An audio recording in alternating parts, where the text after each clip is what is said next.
Pronto. Bom, oficialmente aqui, bom dia a todos que estão aqui participando, um prazer estar aqui com todos. E hoje a gente volta a um tema que a gente já fez mais de uma vez, alguns eventos aqui no GDEC, que é para a gente ir acompanhando como é que está acontecendo a evolução das normas contábeis de sustentabilidade, né?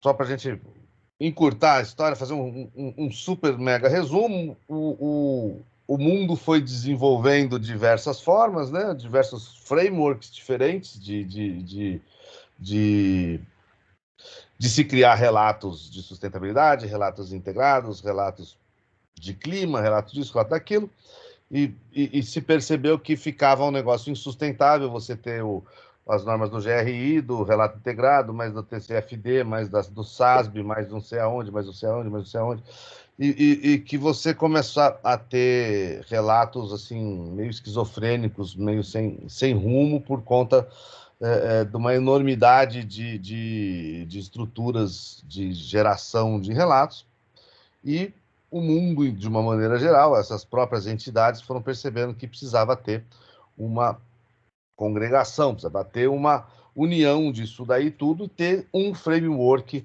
que fosse aceito de uma certa maneira por todos.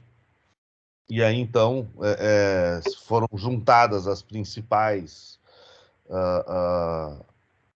as principais entidades que faziam os frameworks se juntaram e se juntaram junto com o IFRS, né, com a IFRS Foundation, criaram o ISSB, que é o International Sustainability Standards Board, e começaram a trabalhar para emitir essa uma unidade de framework para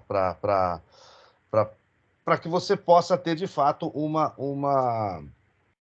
coisa só, concisa e vamos ver se isso vai funcionar, né? Não se sabe como é que vai ser. E já saíram os dois primeiros, que a gente trouxe aqui, acho que lá atrás, que estava para sair, eu tinha acabado de sair os exposure drafts das duas primeiras normas, e agora saíram as duas primeiras normas, agora em junho, foram aprovadas. E a ideia aqui é não gastar muito tempo para mostrar como é que ela é, porque todo mundo está lá, está disponível no site do IFRS.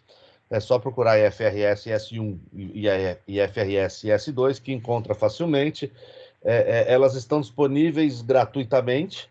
É só você. Aqueles que têm o login, é só você se logar. Quem não tem o login, é só criar um login ali na hora e você consegue acessar. Então a ideia não é a gente ficar aqui mostrando detalhe a detalhe de cada uma das normas, mas mais trazer alguns comentários a respeito mais ou menos da característica geral e como isso daí tem se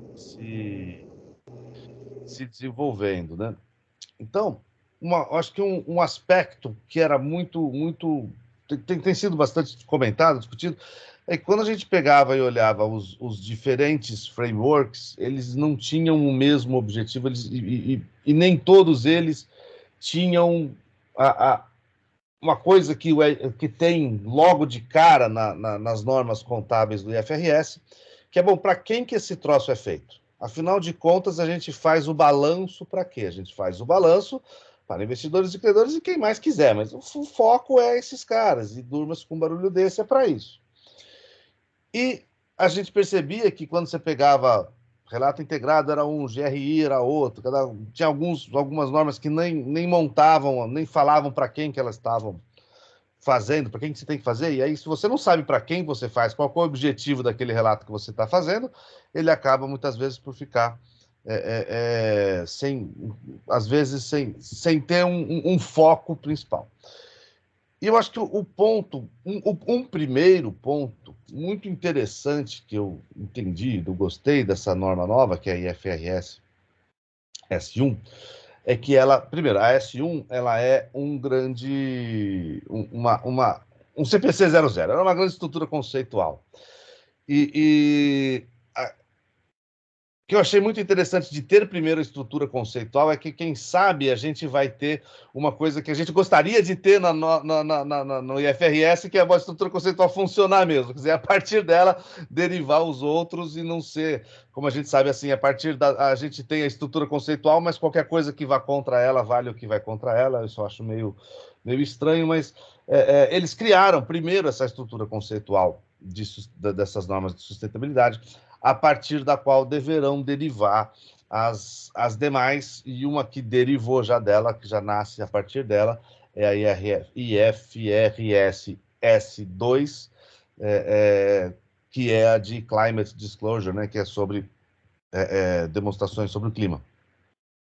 Então, a ideia, acho que bastante seguindo o mesmo modelão do IFRS, e um ponto que eu acho extremamente importante dessa norma S1, deixa eu só colocar aqui, não vou ficar necessariamente preso à apresentação, mas acho que tem uma outra coisinha que vale a pena a gente comentar.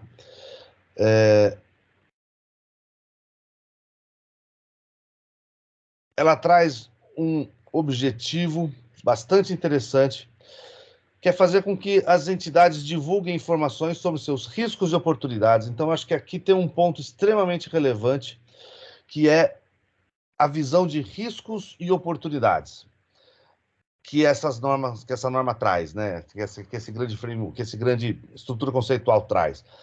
Riscos e oportunidades significativos relacionados à sustentabilidade. Aqui, nesse caso, a sustentabilidade, no caso de clima, ao clima, e provavelmente espera-se que, em relação aos outros, tenham também riscos e oportunidades que sejam úteis para quem? Então, aqui ela define quem é o usuário dessas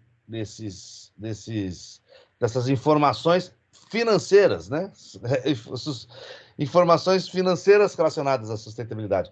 Então, está tratando de riscos e oportunidades significativos para os usuários das demonstrações financeiras de propósito geral, conforme aquelas definidas no IFRS, quando avaliam o valor da empresa e decidem se fornecem recursos para a entidade. Então, ficou muito claro, muito explícito, de que as informações que estão sendo prestadas nesse conjunto, desse relatório que vai nascer dessas normas, ela é uma informação para o investidor e para o credor. Grosso modo. E ela é uma informação que deve impactar a visibilidade desse camarada em relação ao valor da empresa para a sua tomada de dar dinheiro. Então, são os fornecedores de capital. Então, a gente já começa a perceber aí claramente o dedão do IASB aí, né? O dedo do IFRS, a relação entre as normas, que é essa questão de você ter um usuário definido, e esse usuário é o mesmo usuário das informações contábeis. Inclusive, vou adiantar um ponto aqui, inclusive essas normas, a localização geográfica dessas informações, desses relatos a respeito de sustentabilidade, são conjuntamente com as normas do IFRS. Quer dizer, você, teoricamente, com base nessa norma, você teria um grande caderno, que é pequeno, né? A gente já tem demonstrações contábeis já muito pequenininhas, então a gente vai lá e coloca mais um caderninho, e a princípio você deve sair junto com as normas, quem for seguir direitinho, junto com as normas contábeis. E elas precisam ser integradas, elas precisam se relacionar, elas precisam se conversar, que é uma coisa que faltava muito na visão dessa unificação, que a gente, tá bom, mas então estamos falando de relato integrado, mas é o relato integrado, integrado, mas desintegrado com as informações financeiras. GRI, pouquíssima preocupação com informação financeira, relato integrado com alguma preocupação com informação financeira, mas,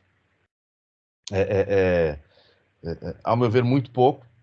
E o SASB um pouco mais, mas agora parece que está realmente esse framework que vem para trazer uma visão mais relacionada, né? Porque se a gente for pensar, por que é que os investidores, por que os credores, mas os fundos de investimento hoje estão querendo no fundo, não é que o mundo mudou e ninguém está querendo saber de dinheiro mais, vamos investir em quem é sustentável. Não, a gente quer saber o resultado do ser sustentável nos investimentos. Então, acho que essa norma traz isso bastante claro. Então, acho que é um ponto bastante importante. E ela, eu vou passar bem rapidamente, mas ela se divide, ela traz 4 principais pontos, né? De como deve ser feita essa divulgação sobre os riscos e as oportunidades, né? Acho que são a palavra-chave para entender isso é riscos e oportunidades, riscos e oportunidades. Então, ela traz a questão da governança, como é que o usuário pode entender. A governança, e aqui não estamos falando de estrutura de governança, quais são os órgãos, quem que é quem aqui, quem se tem conselho, se não tem conselho, se tem... Não, a governança é todo o processo da empresa de lidar com a sustentabilidade, quer dizer, quem que toma a decisão, o que é visto, quais são os controles, como é que são monitorados e geridos esses riscos e oportunidades, né? Então, como é que funciona isso daí, dentro da empresa? Traz um foco forte, interessante, na estratégia da empresa, qual que é o modelo de negócios, como é que a sustentabilidade pode afetar o modelo de negócios, qual a estratégia da empresa, como que essa estratégia pode ser afetada por conta desse negócio e como que esses riscos e oportunidades podem afetar o fluxo de caixa da empresa. Então, essa preocupação do fluxo de caixa é bastante interessante. Então, está trazendo uma visão de como é que é a parte de sustentabilidade, e aqui sustentabilidade, estamos falando de todos os aspectos de sustentabilidade, que depois tem as normas específicas de como lidar com cada um desses aspectos. Mas como que isso daí se relaciona com alocação de capital, por exemplo, né? Como é que a empresa trabalha, por exemplo, com os trade-offs, né? Olha, eu faço isso, mas eu deixo de ter aquilo. Então, são situações bastante interessantes que a norma traz, que eu acho que compensam um estudo com afinco sobre isso daí para aqueles que têm esse interesse, né? Bom, vou passar aqui, porque a ideia é mais sobrevoando a visão, né? Como que a empresa faz a gestão de risco, né? Isso é bastante interessante, como que ela faz, como é que ela mede as coisas, como é que ela gerencia, como é que ela monitora esses riscos e oportunidades. Então, acho que essas 4 partes são as 4 principais, né? O que eles chamam de core, né? do negócio, que é governança, estratégia, gestão de riscos e métricas e objetivos. Então, o que eu acho interessante a gente ter em mente aqui nessa estrutura conceitual é que ela ela traz essas questões de sustentabilidade, mas ela traz isso relacionado com as informações financeiras, buscando demonstrar quais são os impactos, diferente do relato integrado, que quando falava de capital financeiro, não tinha tanto impacto, tanto peso na relação entre isso e os fluxos de caixa, né? Lembrando que o relato integrado está dentro do SSB via Value Relevance Foundation, né? Então, acho que essa estrutura conceitual, eu não sei, eu gostei muito dela, assim, a gente estava até brincando. Se ela é gostosa de ler? Não, mas também não pode ser, né? Porque senão a gente não gosta demais da coisa.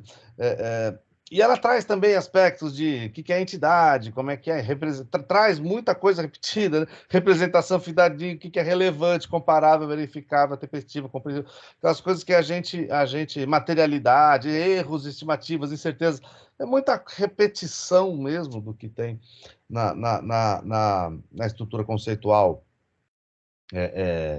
do CPC 00, né? Mas ela tem essa visão que eu acho bastante importante, eu acho que eu gostaria de deixar isso bem claro, é que esse ponto desse relacionamento da sustentabilidade com as informações contábeis. Eu acho que isso é uma coisa bastante relevante. Esse é um panorama super geral, tá, sobre essa norma IFRS S1. Não sei se a gente vai... Florescer, você depois, por favor, você conta para a gente, você já vai ter um nome mais fácil de fazer, porque ficou um trava-língua, né? Ficou meio estranho, ficou meio ruim de falar o nome dessa norma aí. Bom, e aí depois veio a depois não, elas saíram juntas, na verdade, né? A IFRS S2, que é a já mais específica sobre a relação com o clima, divulgação com o clima. Ela é baseada diretamente na S1, e ela também traz riscos e oportunidades relacionados ao clima. Então é mais ou menos a mesma coisa que fala no S1, só que agora relacionados ao clima, relacionados ao clima, relacionados ao clima. E o que acontece de interessante quando você vem nessa norma, o que ela faz? Ela tem uma coisa que a gente coincidentemente estava comentando agora sobre o IFRS de seguros, que é o IFRS que talvez seja o único que seja de um setor determinado, né? Nesse caso, a opção do IFRS foi fazer... Então, por exemplo, você fazer um relato ou uma estrutura baseada na indústria que você está. Então, e isso daí veio da onde? Veio do SASB. O SASB o IFRS é o dono lá do IFRS contábil e do ISSB. Então, você tem os irmãozinhos, né? O IASB e o ISSB. O SASB é o irmãozinho do FASB americano, né? É quem emite as normas de sustentabilidade nos Estados Unidos. Isso. O SASB também está na ISSB. Então, o que a opção deles foi usar a estrutura do SASB, que é uma estrutura bastante interessante, e com base nas indústrias. Então, assim, você é um cara que está no setor de, sei lá, óleo e gás, refino de óleo e gás. Então, você vai ter uma regra específica para refino de óleo e gás. E lá você vai ter as materialidades, você vai ter os estudos das materialidades, você vai ter as exigências do que você tem que divulgar a respeito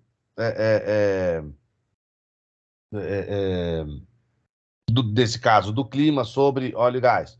Então, se você está em varejo, você vai ter uma indústria de varejo. E a estrutura das indústrias foi utilizada a estrutura do SASB, e uma boa parte também das exigências também vieram do SASB. Então, é uma coisa interessante, porque eles não estão abandonando as estruturas existentes, não estão jogando fora o que já tem, estão aproveitando e vão com o tempo. Eu creio que isso vai ser tudo adaptado. Mas, então, o que é bacana da gente perceber que está acontecendo, assim, então tem uma estrutura grande, uma estrutura conceitual grande, dessa estrutura conceitual está sendo derivada, que é o exemplo que a gente tem, que é do Climate Related, está sendo derivada bem diretamente mesmo, baseada, e assim, é até meio chato de ler, porque você fala, pô, mas parece que eu já acabei de ler isso daqui, você lê uma, lê a outra, é um negócio meio... mas é interessante porque realmente essa estrutura conceitual está funcionando. Então, acho que estamos andando bastante rápido com isso, né? Essas normas, elas foram, entre ter sido criado o ISSB e ter saído essas normas, foi um processo bastante rápido. E assim, para aqueles que gostam dessa área, para aqueles que se envolvem nessa área, a hora é agora de estudar e aprender o que está acontecendo por aí, porque já está assim, valendo a partir de 24, né?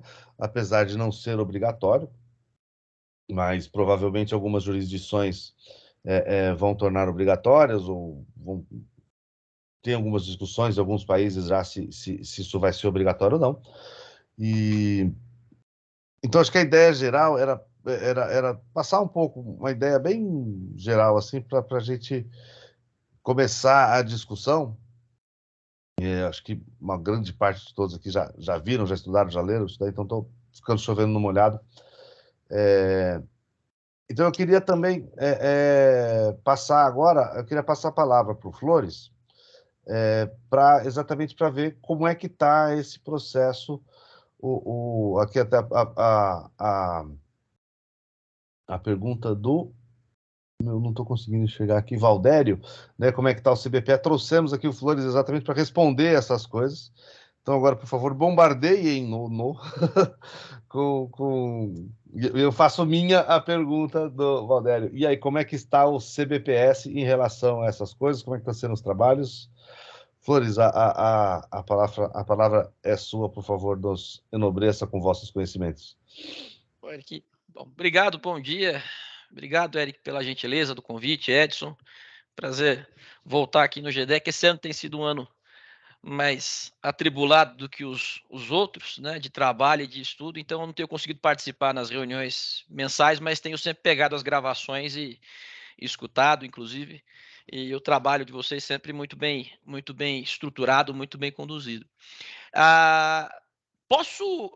Eu acho que a gente acabou assim, great minds meet together, né? Assim, a gente meio que eu fiz uma apresentaçãozinha aqui, assim, que vai bem em consonância com o que você colocou, Eric, e eu acho que valeria a pena talvez eu passar por ela. Vai em frente. E aí no término eu entro nessas questões de como é que a coisa está acontecendo aqui no Brasil, tá? E aí tem algumas informações que eu acho que são importantes aí para uma espécie de acompanhamento, tá? Mas é bem conjugado com isso que você colocou, né? Só talvez eu estruturei aqui um materialzinho para eu não me perder. Então deixa eu só colocar ele aqui na tela, que talvez eu acho que dá para. Você está conseguindo colocar aí? Tá, né? Acho que está apresentando aqui. Vamos ver. Acho que Foi. Apareceu? Apareceu. Tá, então o Inclusive, nós material. Vocês também? Aqui, deixa está eu pegar. aparecendo a gente aqui. E Pronto, agora agora? foi. Agora foi. Então, primeira coisa é, por que um padrão internacional de relatório de sustentabilidade? Talvez até como uma forma de nivelamento, né? O assunto está aterrizando aqui no mundo como um todo, e acho que quanto mais mensagens no mesmo sentido houver, o reforço ele é positivo, né? Então, a primeira coisa, o Eric bem colocou, né? Você tem N formatos de reportar informação de sustentabilidade. Você tem uma guerra de acrônimos, né? Você tem uma briga, uma sopa de letrinha.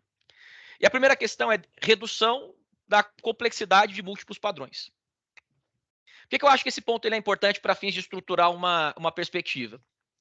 Muita gente acha que a adoção das normas do ISSB no Brasil vai se dar, por exemplo, nos mesmos moldes que se deu a adoção do FRS no Brasil. Em alguma medida isso é verdade, mas a gente tem que entender uma distinção muito importante. Quando nós adotamos o IFRS para relatórios contábeis aqui no Brasil, desde 2005 a União Europeia já adotava esse padrão para fins do reporte das empresas de capital aberto lá. E desde a década de 70, mais em 73, né, quando foi criado o IASC, inclusive o predecessor do IASB, vamos dizer assim, completaria 50 anos esse ano. Né? Então, desde 73, a gente já tinha um processo de produção de normas internacionais de contabilidade. Tá? Então, o que acontece? Qual que é a distinção que eu gostaria de gravar aqui? É que a criação do ISSB, ela está muito mais para a criação do IASC na década de 70 do que para a adoção das IFRS nos anos 2000. Porque a gente está criando um conjunto normativo, está passando pela estruturação de um ordenamento de normas para elaboração de relatórios de sustentabilidade.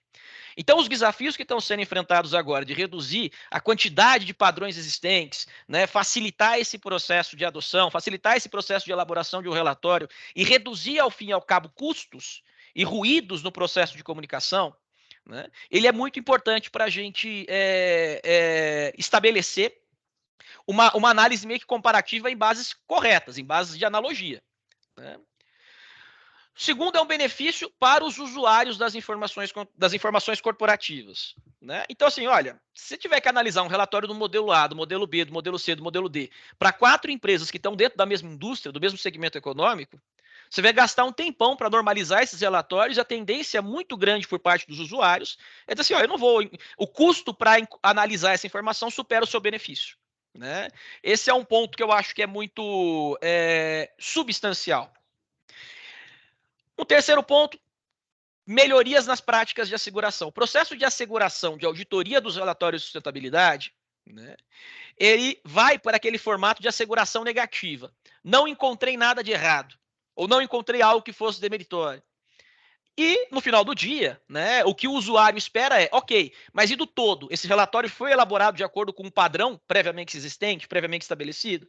E o auditor, né, o assegurador, muitas vezes, ele se sente inibido para fazer esse tipo de asseguração positiva, porque não existe um padrão generalizado que é utilizado pelas empresas. O que existe muitas vezes é um juízo de valor e às vezes até as próprias informações, como elas são compiladas dentro de um relatório de sustentabilidade, elas são feitas de uma maneira muito artesanal. Não existe um controle interno, um processo, não existe uma linha, vamos dizer assim, de produção desse relatório que alguém possa chegar a olhar para essa linha de produção e dizer assim, ó, ainda que as informações sejam qualitativas, eu consigo atestar de alguma medida que elas refletem de maneira justa e verdadeira aquilo que se espera que elas venham representar, né?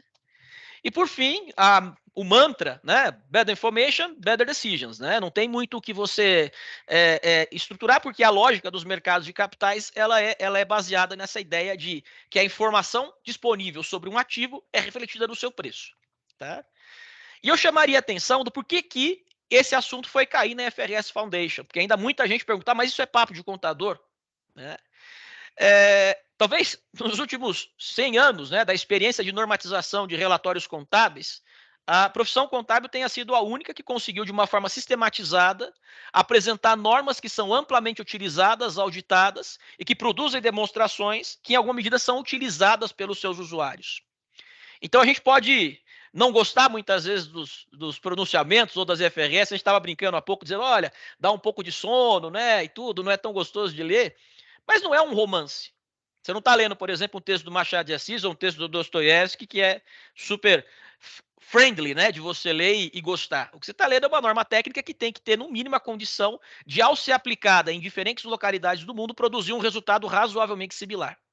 E nisso, né, o Due Process Handbook, da forma como a Fundação FRS elabora documentos e produz normas, né, ainda que não tenha poder de enforcement, como o FASB tem, é inegável que tem ali um alto grau de transparência na forma como faz, né? Então, isso ajuda muito num pano de introdução. Quem que está... Flores, você me permite te Por interromper favor, nesse... claro, claro. Vou fazer um complemento, não, mas uma coisa que às vezes eu tenho percebido, um pessoal de fora da área contábil, mas de onde apareceu esse SSB? Que raio que é esse, né? Qual que é? Isso. Eu acho que essa visão da você falou aí, né? São 50 anos fazendo norma internacional.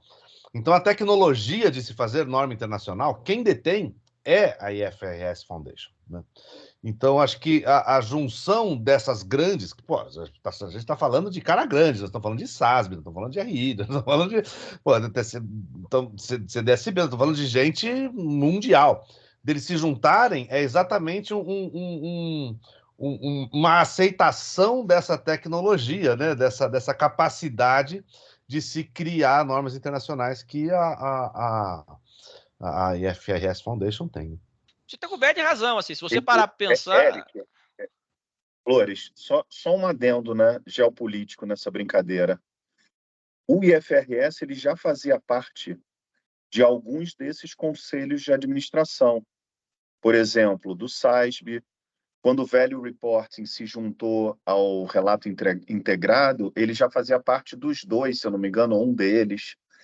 E o WEF, junto com a Federação dos Bancos, né, Internacionais, esqueci agora o nome, enfim, World Bank, alguma coisa, eles olharam essa brincadeira, colocaram no G20 e perceberam também o seguinte, olha, além deles conhecerem normas, eles também estão em vários desses conselhos. Já estão lá no meio do negócio. Então, eles conseguem meio que... manobrar, assim, né? Uma capacidade diplomática de manobra mesmo. Perfeito. Né? E isso é fato, assim, e mais do que só esse ponto, assim. É inegável que a adoção das FRS ao redor do mundo para relatórios contábeis é um caso de sucesso. Você tem hoje mais de 145 jurisdições adotando esse conceito, ou permitindo, E você tem, por exemplo, os Estados Unidos permitindo que empresas que não são locais, que não são, né, jurisdicionadas nos Estados Unidos, que mas que negociam valores mobiliários por lá, que elas façam o depósito das suas demonstrações financeiras em FRS. Né? Então, o que faz parte hoje da formação do ISSB, né, dentro da Fundação FRS, como o Alexandre bem colocou e o Eric bem tinha antecipado? O antigo International Integrated Reporting Council, né, que era o IIRC, né, que é o emissor da estrutura conceitual do relato integrado. O SASB, o Sustainability Account Standards Board. O SASB ele foi criado em 2010, né, no âmago da Universidade de Harvard, muito por conta da iniciativa do professor Robert Eccles, como sendo um padrão de relatórios de sustentabilidade contábil, ou contabilidade sustentável, vamos dizer assim, focado em investidor e credor. Ah, mas eu acho que existe uma pleia de indivíduos maiores, mais interessados, que estão nos stakeholders. Perfeitamente, perfeitamente. Mas a questão é sempre a seguinte, quando você vai estabelecer um modelo para alguma coisa, ou você, de uma forma muito clara, diz para quem que ele serve, ou algo que tenta servir para todos acaba não servindo para ninguém. Então, o SASB, ele tem essa predileção muito parecida com as IFRS, que é focar nos alocadores de capital, e a partir disso, ele vai pensar as informações sobre sustentabilidade, seja no âmbito ambiental, no contexto social ou de governança, sobre dois pilares fundamentais. Né? Sobre dois pilares fundamentais. Primeiro, a informação tem que ser útil do ponto de vista de avaliação e projeção de fluxos de caixa, no curto, médio e longo prazo. Então, a informação ela tem que ter uma finalidade, uma implicação financeira. Então, a gente até discute um pouco se relatórios financeiros e não financeiros se seria uma terminologia correta, porque algo que é não financeiro hoje pode se tornar financeiro amanhã. Então, o SASB ele pensa por essa ótica de implicação financeira. O segundo ponto pelo qual ele pensa é a relação custo-benefício da informação. O custo da informação não pode nunca, jamais superar o seu benefício. Né? E aí ele foi estruturado, eu vou falar um pouquinho mais dele daqui a pouco. Né? O Climate Disclosure Standards Board entrou nessa iniciativa também. E o TCFD, que é o Task Force para informações de risco climático, né? Que tinha sido criado pelo Financial Stability Board, ele tinha um protótipo de norma. E esse protótipo de norma, que ele vem desenvolvendo nos últimos 5, 6 anos, é que deu origem ao FRS S2. Então, por que essas normas caminharam rápido? Naquilo que o Eric colocou, né? O ISSB foi criado o ano passado. Ele foi discutido.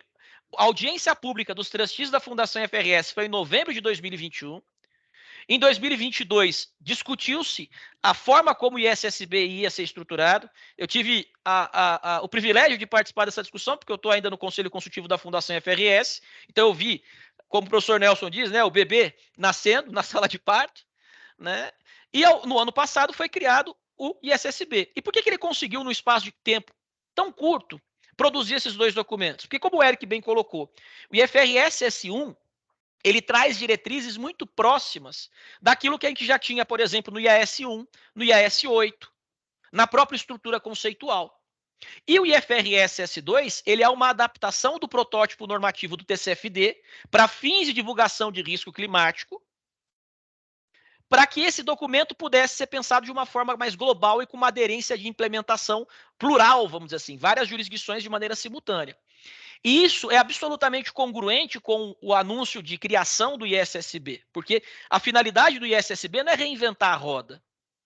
Muito pelo contrário, se existe, por exemplo, um fragmento de norma do TCFD que é muito bom para divulgação climática e existe de algum outro organismo normativo que é muito bom para divulgação, por exemplo, social, ao invés de eles conviverem, né, em âmbitos separados, como se fosse, ali não fossem vasos comunicantes, qual que é a pretensão do ISSB?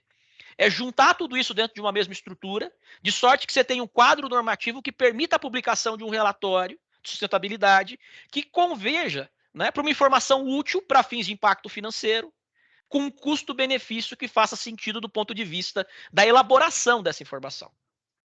Isso só seria possível, na minha opinião, só é possível porque em T0 incorporou Integrated Report. Quando você pega a estrutura conceitual do relato integrado, na minha percepção, um dos pontos mais relevantes é aquilo que a gente chama de pensamento integrado. Então, esse integrated thinking, que falta muitas vezes para algumas entidades que, olha, querem ser vistas de forma quase que exclusiva ou segregadas, é exatamente o contrário daquilo que é o mantra do funcionamento de ISSB. Vamos juntar aquilo que funciona de bom em cada um dos lugares. Opa. Como é que funciona a estruturação daquilo que se pensa, né, para os próximos 10, 15 anos, né? Óbvio que isso aqui é totalmente sujeito a um juízo de valor, né? Em termos de relatório corporativo. No final do dia, a gente está falando de relatório corporativo. Se ele é especificamente contábil, financeiro, se ele é de sustentabilidade, no final das contas, você não pode ter um mesmo fato sendo relatado por duas histórias distintas.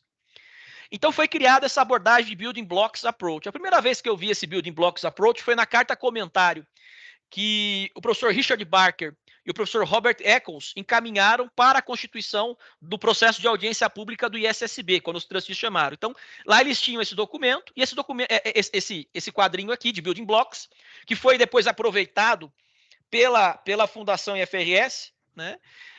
E ele está muito alinhado com um livro de 2008, do professor Robert Eccles, chamado One Report, né? Um relatório, vamos dizer assim.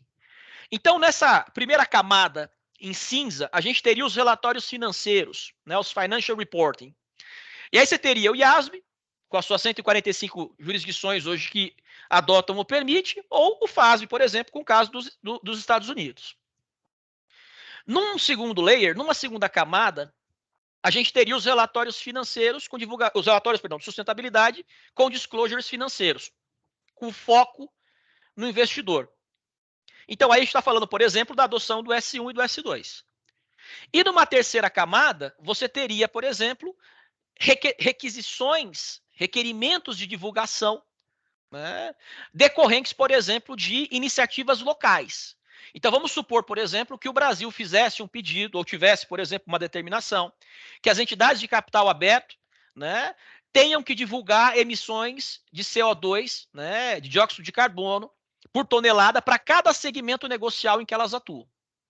Isso não está requerido, né, nem na primeira camada, nem na segunda. Seria uma requisição, por exemplo, de uma terceira camada. É um exemplo hipotético aqui. Tá? Então, isso entraria, né, numa terceira camada, de sorte que o relatório final ele convergiria para a demonstração financeira, o relatório de sustentabilidade com esse foco financeiro, né, e solicitações locais sobre aspectos que envolvam economia, pessoas e ambiente. Tá? Então, tudo isso formaria o conceito do One Report, né, dessa ideia de relato único, vamos dizer assim. Qual que é a vantagem? Se você tem uma integração entre as diferentes peças corporativas, o risco de assimetria, gerenciamento de impressão, gerenciamento de informação, ele diminui. Eu vou pegar um exemplo adaptado do professor Nelson, que eu tenho usado muito em análise de relatórios corporativos de uma forma geral, e eu acho esse exemplo fantástico, porque ele é mais do que um exemplo, ele é uma constatação anedótica empírica, vamos dizer assim. Aqui no relatório de sustentabilidade, digo que a minha empresa é uma família. Que eu tenho vários benefícios para os colaboradores e uma série de fatores. Quando eu olho para o relatório de contabilidade, eu descubro que eu tenho 3 vezes mais provisão por litígio trabalhista do que a média do setor. Então, por que está havendo aí um diapasão, né, com relação ao mesmo fato? Por que aqui eu não estou dizendo quais são, de fato, os meus riscos e oportunidades em termos de aspectos sociais, e aqui esse negócio fica evidente. Então, à medida que se junta tudo dentro de uma única abordagem de relatório, você reduz margem, né, para o gerenciamento e para a criação de assimetria informacional que pode levar aí ao misleading informacional. Um outro ponto interessante, aqui eu digo, por exemplo, que eu sou altamente comprometido com transparência fiscal, e aqui eu pratico determinados tipos de planejamentos tributários que estão ali quase que na fronteira entre, né, a evasão e a elisão. Então são elementos que, uma vez conjugados dentro de uma mesma tônica de narrativa, não podem produzir efeitos diferentes.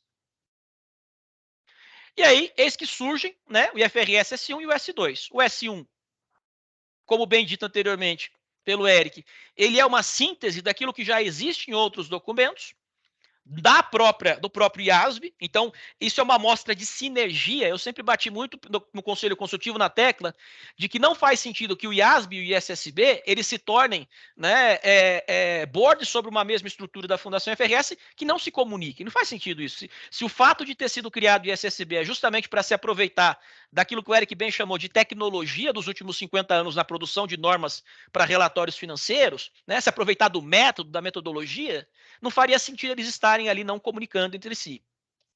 Mas mais importante do que isso, né? Como é que funciona a arquitetura dessas duas normas? Tá? Então você tem aqui 4 dimensões: governança, estratégia, gerenciamento de riscos, métricas e objetivos. A gente vai passar por cada uma delas daqui a pouquinho. né? Isso aqui é usualmente, veja, isso é algo que não foi criado pela Fundação FRS, isso é algo que foi herdado do TCFD. Inclusive, o Financial Stability Board, ele descontinuou a iniciativa do TCFD exatamente pelo fato da Fundação FRS estar agora levando a cabo essa iniciativa. E o que você tem, basicamente? Você tem uma requisição geral, um padrão de requisição geral para divulgação. Você tem informações que são intrasetoriais, que precisam ser divulgadas. Por exemplo, emissão, né, de gases de efeito estufa é um tema que afeta toda a economia. Não é específico de um ou outro setor econômico. Então, você tem que divulgar isso de maneira colateral. Por um outro lado, você tem coisas que são específicas de uma indústria, né? E aí entra muito o conhecimento herdado também do SASB. O SASB hoje é parte da Fundação FRS, né? Então, basicamente, essa é a arquitetura, né, geral daquilo que deve ser divulgado. O Eric e Ed, vocês modulam o tempo aí, por favor, tá? Eu aqui. Então. Flores, fica tranquilo. Perfeito. Então, primeira coisa que a gente tem aqui que pensar: o que é o enfoque de divulgação da norma? Risco e oportunidade relacionados à temática de sustentabilidade. Aqui pensando no S1, tá? Ah, mas risco é algo muito etéreo, oportunidade é algo muito abstrato. É aí que envolve um aspecto educacional. E aí eu estou usando aqui uma expressão, né? O hábito do cachimbo deixa a boca torta, né? Eu sou professor no curso de contabilidade e no curso de atuária. Uma das grandes tentativas que a gente tem de fazer lá na Universidade de São Paulo é trazer um pouco da visão de relatório corporativo para os atuários e trazer um pouco da visão de gestão de risco para os contadores. Poucos são os cursos em que um contador sai com uma percepção clara do que é um gerenciamento de risco. Então, a própria definição da palavra risco, ela é muitas vezes mal compreendida, né? O sujeito ele confunde risco com incerteza, né? Em sendo incerteza um atributo de natureza psicológica e risco é um atributo de natureza real, né? Ele pode acontecer de fato. Então, há uma necessidade de voltar para o banco escolar ali, pegar a literatura de teoria de gerenciamento de risco, teoria dos riscos, né? Sistematizar esse estudo e se aprofundar nele.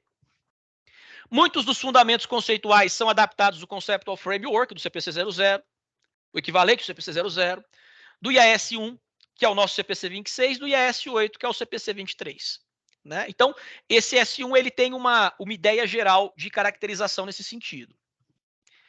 Qual que é o foco das requisições de divulgação que ele estabelece? Pensar na geração de fluxo de caixa.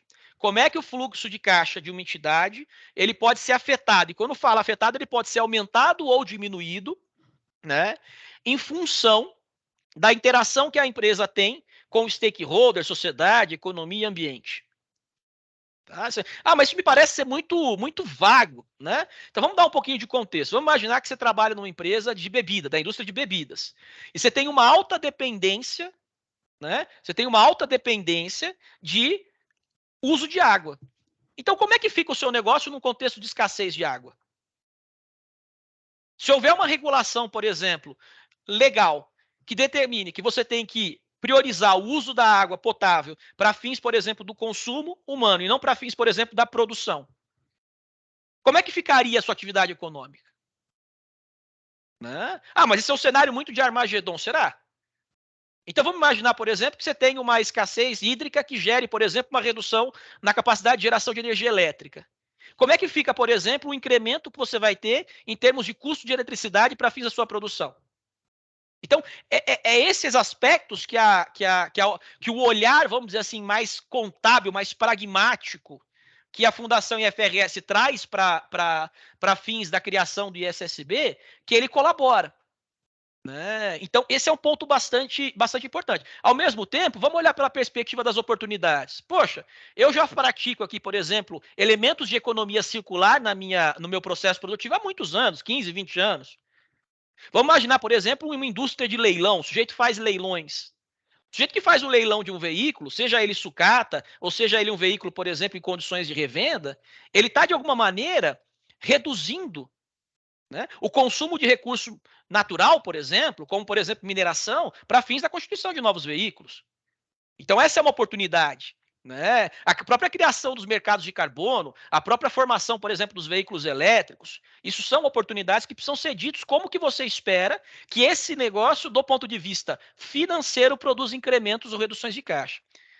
E é claro que isso causa um certo incômodo do ponto de vista corporativo, porque agora não basta simplesmente você fazer um disclaimer de que vai aproveitar riscos e oportunidades sem dar para essas divulgações algum tipo de conotação material. Ok, você diz que existe uma oportunidade do ponto de vista de veículo elétrico, perfeito. Como é que isso se traduz em VPL, valor presente líquido?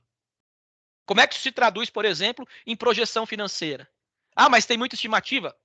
Mais do que mark to model, a valor justo, mais do que um modelo binomial de opções, mais do que uma simulação de Monte Carlo, a gente está no mesmo ponto, né? Está no mesmo ponto.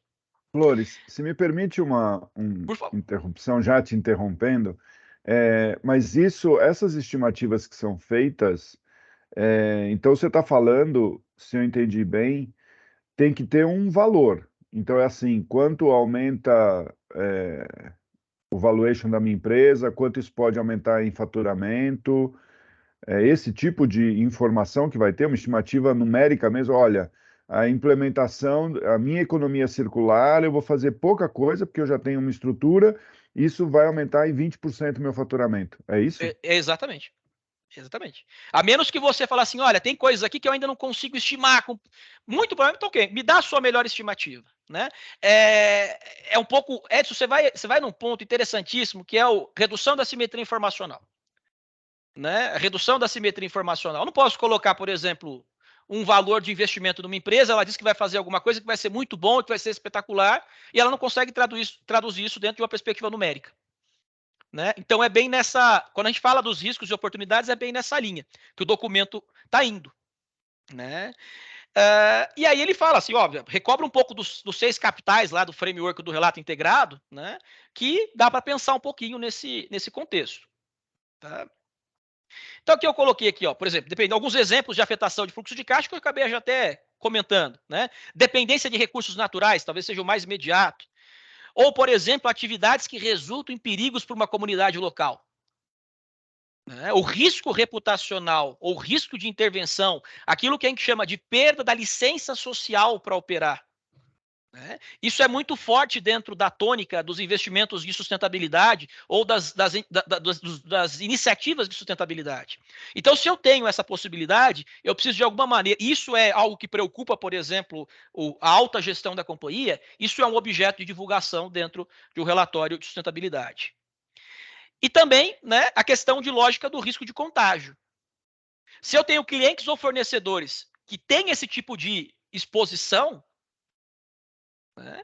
Por exemplo, eu tenho um fornecedor que ele pode ter lá numa cadeia produtiva dele uma prática laboral que não é congruente, vamos dizer assim, com as melhores práticas ou com aquilo que a legislação estabelece. O quanto isso pode afetar a minha marca, o quanto isso pode afetar a minha operação, porque amanhã depois eu posso não ter um fornecedor. Né? E assim sucessivamente. Então, como o Eric bem colocou, né, a gente tem 4 dimensões aqui para dar informações. Governança. O que você quer com governança? Quais são os processos, controles e procedimentos para monitorar e gerenciar os riscos e oportunidades de sustentabilidade? Né? Estratégia. O que você está pensando do ponto de vista estratégico para fins de viabilizar esses riscos, mitigar esses riscos e viabilizar essas oportunidades? Gerenciamentos de riscos. Né? Como é que você está monitorando isso? Como é que você está priorizando esse gerenciamento? E o que é o core, né? Por isso que estava no núcleo daquela representação imagética, métricas e objetivos. O que você está colocando de fato? Tem uma estatística interessante. As normas do SASB, os documentos do SASB, eles são 75% das métricas são quantitativas e 25% são qualitativas. Essa é uma informação deles. Né? Então você tem lá 3/4 de informação quant, 1/4 de informação quali. Né? Então você vê que é baixar a discussão para um campo bastante metrificável, ainda que a gente saiba que as métricas são sempre sujeitas, né, a fatores e chuvas e trovoadas, vamos dizer assim. Né? Por isso que você nunca faz uma análise baseada numa única métrica. Então, quais são os fundamentos conceituais do S1? Muitas coisas aqui, muita gente que já faz e pratica contabilidade financeira vai lembrar. Informação material. A informação que tem que ser divulgada em material. É o mesmo conceito de IFRS, que é aquele conceito vago, mas é o conceito que está lá dentro da estrutura conceitual. Informação material é aquela que, uma vez não divulgada, pode distorcer a análise dos usuários da informação. Esse é o primeiro ponto. Apresentação justa, né? Matiz aí da representação fidedigna, completa, neutra, acurada. Você não pode divulgar como você gostaria e nem de forma enviesada para que você crie algum tipo de prejuízo na análise do usuário. Quem que é a entidade que reporta? É o mesmo conceito das demonstrações financeiras. Então, quem que é a entidade que deve divulgar o relatório de sustentabilidade? A mesma que está divulgando a demonstração financeira. Por que disso? Né? Qual a importância e qual a relevância disso? Olha, a relevância disso é exatamente você não ter gerenciamento de escolher quais entidades você divulga ou não. É o mesmo princípio, por exemplo, da consolidação de balanço. Você controla, consolida, exceto se for entidade de investimento ou se houver alguma situação que não seja, né, que quase que caminha aí para um true and fair override. Né? Mas a ideia é, eu não posso, por exemplo, colocar toda a poluição que eu produzo dentro de uma controlada e não divulgar a informação dela e divulgar só da controladora, que em tese produz muito menos. Né? Informações relacionadas à cadeia de valores da companhia. Né?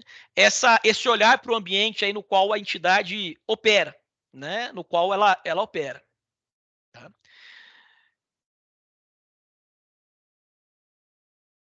Conexão informacional. Esse talvez seja um dos pilares mais relevantes, na minha opinião, dentro do S1. Né? Porque, vamos pegar um exemplo prático aqui, que até conecta um pouco com aquilo que está na OCPC 10, que a gente colocou para audiência, que foi colocada para audiência pública recentemente, de crédito de descarbonização. As práticas de sustentabilidade, elas têm que andar alinhadas com as práticas de sustentabilidade. Desculpa, as práticas de sustentabilidade têm que andar alinhadas com as práticas de contabilidade. O que eu quero dizer com isso? Né? Eu vou lá, por exemplo, dentro de um relatório corporativo e digo que eu vou ser net zero em 2030.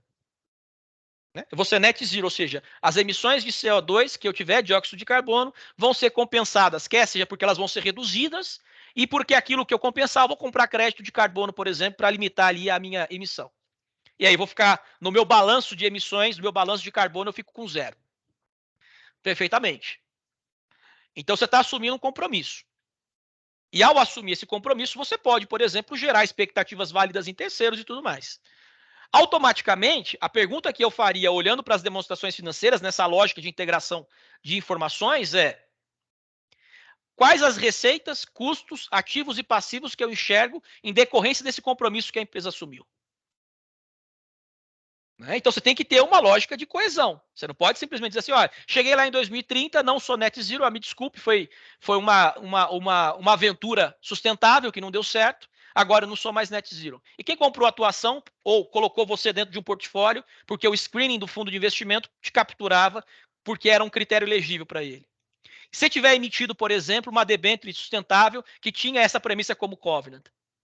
E se você, por exemplo, tiver gerado impacto nos consumidores que compraram o teu produto por conta dessa assertiva. Mas você não controla isso. Alguns critérios são mais objetivos, outros menos. Mas ninguém determinou que a empresa fosse lá e se auto-voluntariasse num compromisso que ela não cumpriu e que, ao fim e ao cabo... Por favor. Não, eu queria colocar um caso que eu estou muito intrigado, desculpa, há muito tempo. Tem um banco, que eu não vou falar aqui qual é, para não ficar feio, que colocou o nome de Carbon no sobrenome. E eu fui olhar relatório de sustentabilidade e tudo mais, informação, procurando a quantidade de crédito de carbono que eles teriam transacionado, comprado, ou algum projeto de descarbonização, e não consegui achar nada. Tudo bem que foi no ano passado, né, que me intrigou, não olhei mais esse ano e tudo mais, mas ele está anunciando isso em todas as rádios, todas as TVs.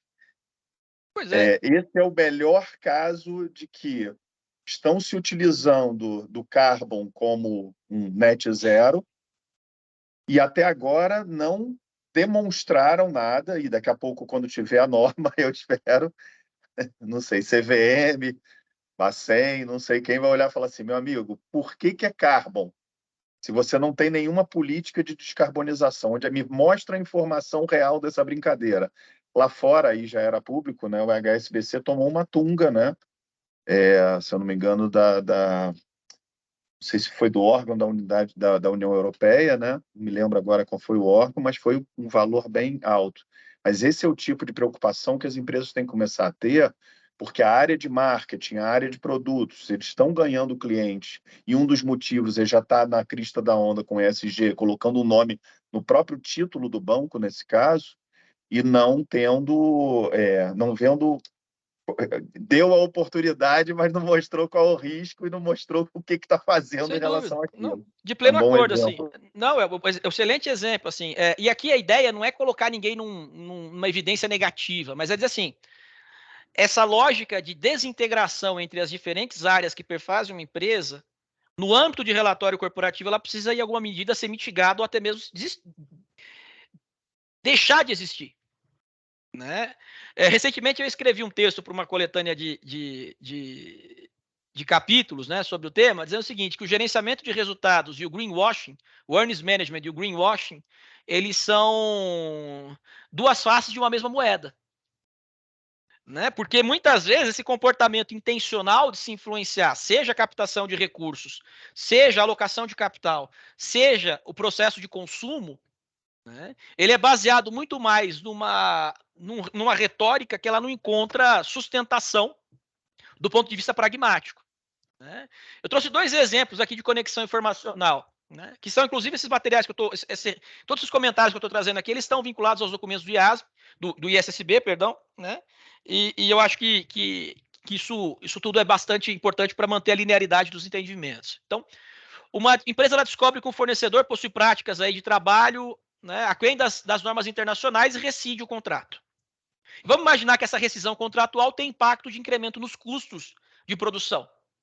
Né? Então a empresa ela tem que divulgar que esses custos aumentaram porque foi rescindido um contrato e esse contrato ele tinha ali um fornecedor que tinha práticas que não eram adequadas ao compliance da companhia.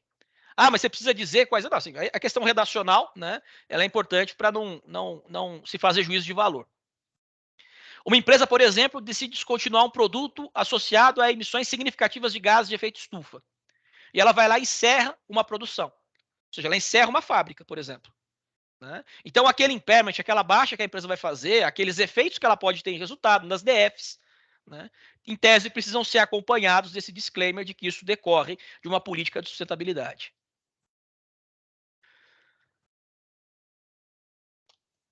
Alguns pontos importantíssimos, que parecem super triviais, por isso que eu falo.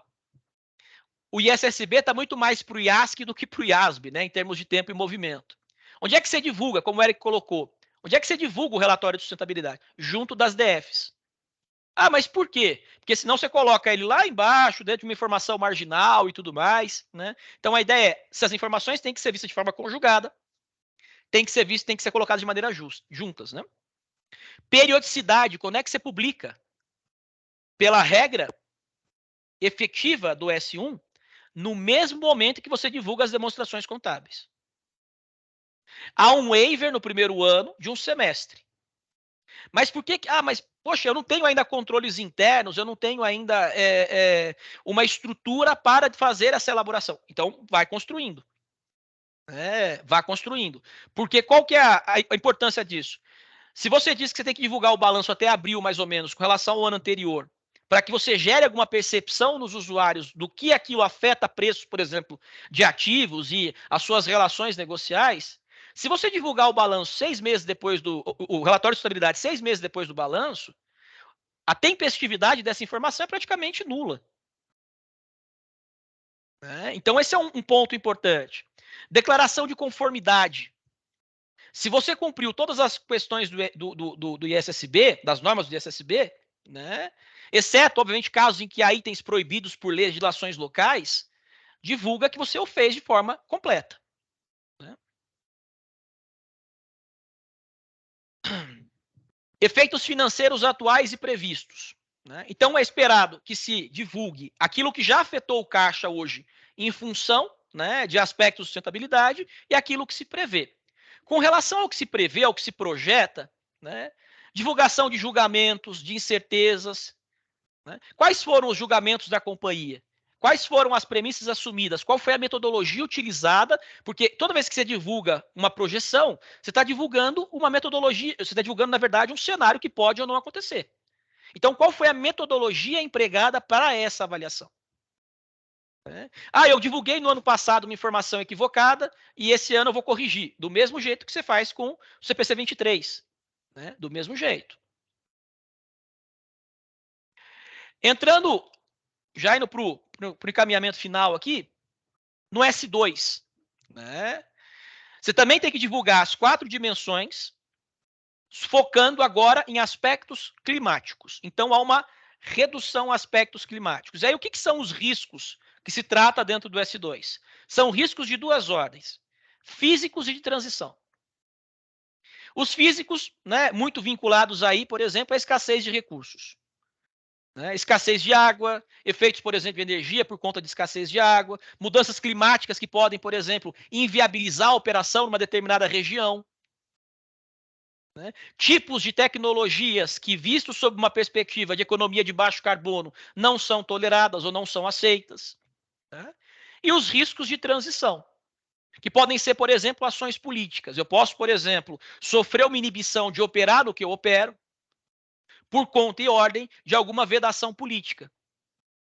Ou até mesmo mudanças tecnológicas. Vamos imaginar, por exemplo, que eu tenho uma fábrica que ela roda com consumo de diesel. É uma fábrica cuja energia é termoelétrica. Né? Bom, quanto vai custar, por exemplo, adaptar essa fábrica? Ou, eventualmente, essa fábrica, sob uma perspectiva de baixo carbono, ela não é considerada viável. Né?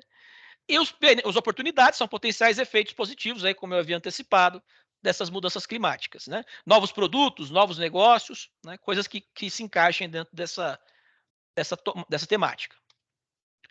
O que é esperado do ponto de vista pontual de divulgações sobre governança? Qual é a estrutura de governança que a empresa possui, que a companhia possui, ou indivíduos para supervisionar os riscos e oportunidades relacionados ao clima? Esse é o primeiro ponto. Assim, pegando aqui o teu diagrama de governança, o que tem lá dentro focado especificamente para essa questão de mudança climática? Segundo ponto, como é que os riscos e oportunidades sobre clima são refletidos nas responsabilidades dos órgãos de governança? Você tem, por exemplo, um comitê de clima ou um comitê de mudança climática? Como é que isso entra, por exemplo, na pauta do conselho de administração? Né? Como é que você colocou, por exemplo, essa dimensão de risco dentro da tua matriz, por exemplo, de Sarbanes-Oxley? Quais são os controles internos existentes hoje para prever se as metas que foram estabelecidas pela companhia de redução de emissões estão sendo ou não cumpridas? Como que esses órgãos de governança, eles avaliam, por exemplo, se o quadro laboral, se os funcionários, se os colaboradores possuem capacidade para fazer essa supervisão, ou se é necessário para fazer isso? Porque essa é uma dimensão humana muito importante. Muito importante. Então, provavelmente as novas gerações já vão ter acesso a formações com esse tema de sustentabilidade muito mais orgânico do que as gerações mais antigas. Então, como é que, por exemplo, hoje uma empresa que é formada com um perfil médio de funcionários de 40, 45, 50 anos, né, como é que eu avalio se esses funcionários, se esses colaboradores possuem expertise suficiente, né, para fins dessa cobertura, dessa avaliação? Divulgações sobre estratégia. Efeitos no modelo de negócio, muitos dos quais eu já comentei. Impactos diretos e indiretos na adaptação de efeitos climáticos. Quais os planos, por exemplo, para a transição para uma economia de baixo carbono, caso a empresa tenha. Né? E como é que a empresa, quais são de fato, né, o operacional ali que se espera para a companhia atingir as suas metas, né, relacionadas a mudanças climáticas e os efeitos financeiros. E aqui tem um conceito novo que surge, muito importante, que é o de resiliência climática, que é a companhia divulgar uma análise de cenários, mostrando como é que a sua operação é resiliente mediante aumentos na temperatura, por exemplo. Se aumentar 1 grau Celsius, o que acontece e o teu negócio sobrevive ou não? Né? E aqui, obviamente, como é uma análise de cenários, você tem que divulgar a metodologia para a construção desses cenários. Divulgação sobre gerenciamento de riscos, né? Isso muito baseado na ideia de como é que esse gerenciamento ele acontece. Tem uma métrica, tem uma metodologia de gerenciamento chamada ERM, Enterprise Risk Management, né? Que ela olha para os riscos da empresa de uma forma conjugada, né? E é muito útil para fins desse tipo de divulgação. Né? E aqui, divulgações sobre métricas intrasetoriais métricas específicas para o setor, metas e objetivos, sejam eles por autoimposição, por imposição legal ou normativa. Bem como é que tem progredido tudo isso, né? Então, quando a gente fala de métricas intrasetoriais, a mais usual é greenhouse gases, né? Gases aí que geram efeito estufa, vamos dizer assim. Então, por exemplo, o S2 ele requer a publicação, né, de toneladas de CO2, dióxido de carbono, exceto se houver algum impedimento jurisdicional, né? Mas ele determina que isso seja feito. E há a requisição de que isso seja divulgado para a informação do escopo 1, escopo 2 e escopo 3. O que são essas distinções do escopo 1, 2 e 3? Escopo 1 é o quanto diretamente a empresa emite. Escopo 2 é quanto a cadeia mais próxima que ela tem ali de stakeholders emite. Escopo 3, por exemplo, seria uma cadeia mais alargada, o quanto a atividade dela inserida num contexto maior gera de emissão de CO2. Pois isso é super complexo, né? Não à toa, o Banco Central, quando adotou os protótipos do TCFD para fins das financeiras aqui no Brasil, limitou ao escopo 1, né? Limitou ao escopo 1, mas pela norma fria do S2, você teria que fazer divulgação para os 3 escopos, né? Mas como você tem essa questão de exceto se houver algum impedimento jurisdicional, no caso, por exemplo, de financeiras no Brasil, você ficaria restrito ao escopo 1, né?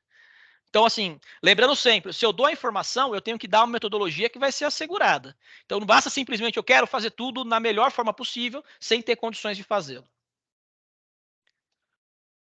Ainda com relação às divulgações de métricas intrasetoriais, que são importantes para todos os setores.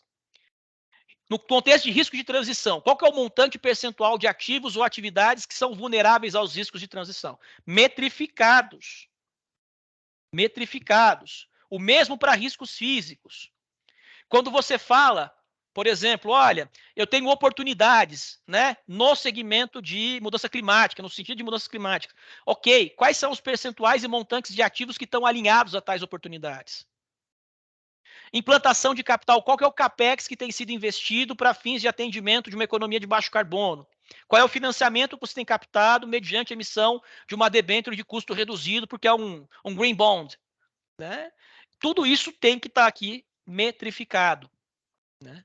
Qual foi o preço interno do carbono utilizado para metrificar os custos de emissões? Isso é importante, porque senão você começa lá, ó, eu pego o preço mínimo, o preço máximo, o preço médio.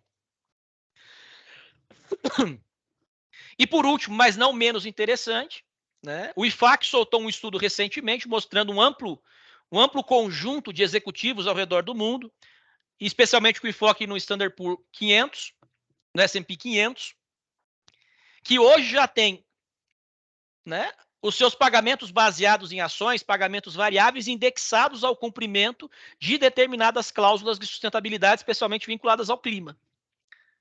Ah, então ele pede que isso seja descrito de uma forma muito objetiva. Poxa, é importante, né? A gente sabe que incentivos variáveis tendem a ser um fator de muita fricção econômica. Então, ter essa informação é bastante importante. Informações sobre métricas para o setor. Então, o IFRS S2 ele é baseado nos 77 documentos do SASB para métricas setoriais. Ele tem um apêndice que não é obrigatório, mas que é fortemente recomendado, que são os 77 documentos do SASB. Os 77 documentos, lembrando que porque o SASB tem 77 setores que ele considera setores de sustentabilidade, setores econômicos com sustentabilidade, aspectos específicos. Não são 77 documentos que eu tenho que olhar todos de uma vez só, né? Claro que uma empresa que opera em um ou mais setores vai ter ali a implicação de um ou mais documento. Eu trouxe um exemplo aqui, vocês me falam se vai abrir, que é o da Klabin. A Klabin já divulga hoje. Mudou de tela? Sim. Beleza. Então a Klabin hoje ela já divulga, né, de acordo com o SASB, isso aqui é mais ou menos o que se esperaria. Emissão de gases de efeito estufa. Aqui ela está no escopo 1, tá vendo? Por que ela está no escopo 1? Ela não divulgou nem o 2 nem o 3 nessa situação aqui específica. Porque não existia o S1, não existia o S2, e ela está fazendo a divulgação de acordo com a norma do SASB. Então, toneladas emitidas de CO2 em 2021, 6 milhões, 7 milhões. Aí, se você quiser mais informações, você clica aqui. você consegue pegar os dados, né? Qualidade do ar, gerenciamento de energia, gerenciamento de água, e assim vai, né? Então, só um exemplinho aqui da Klabin, para quem tiver interesse depois poder se aprofundar, e acho que é basicamente isso, basicamente isso. Esse parou de compartilhar aqui.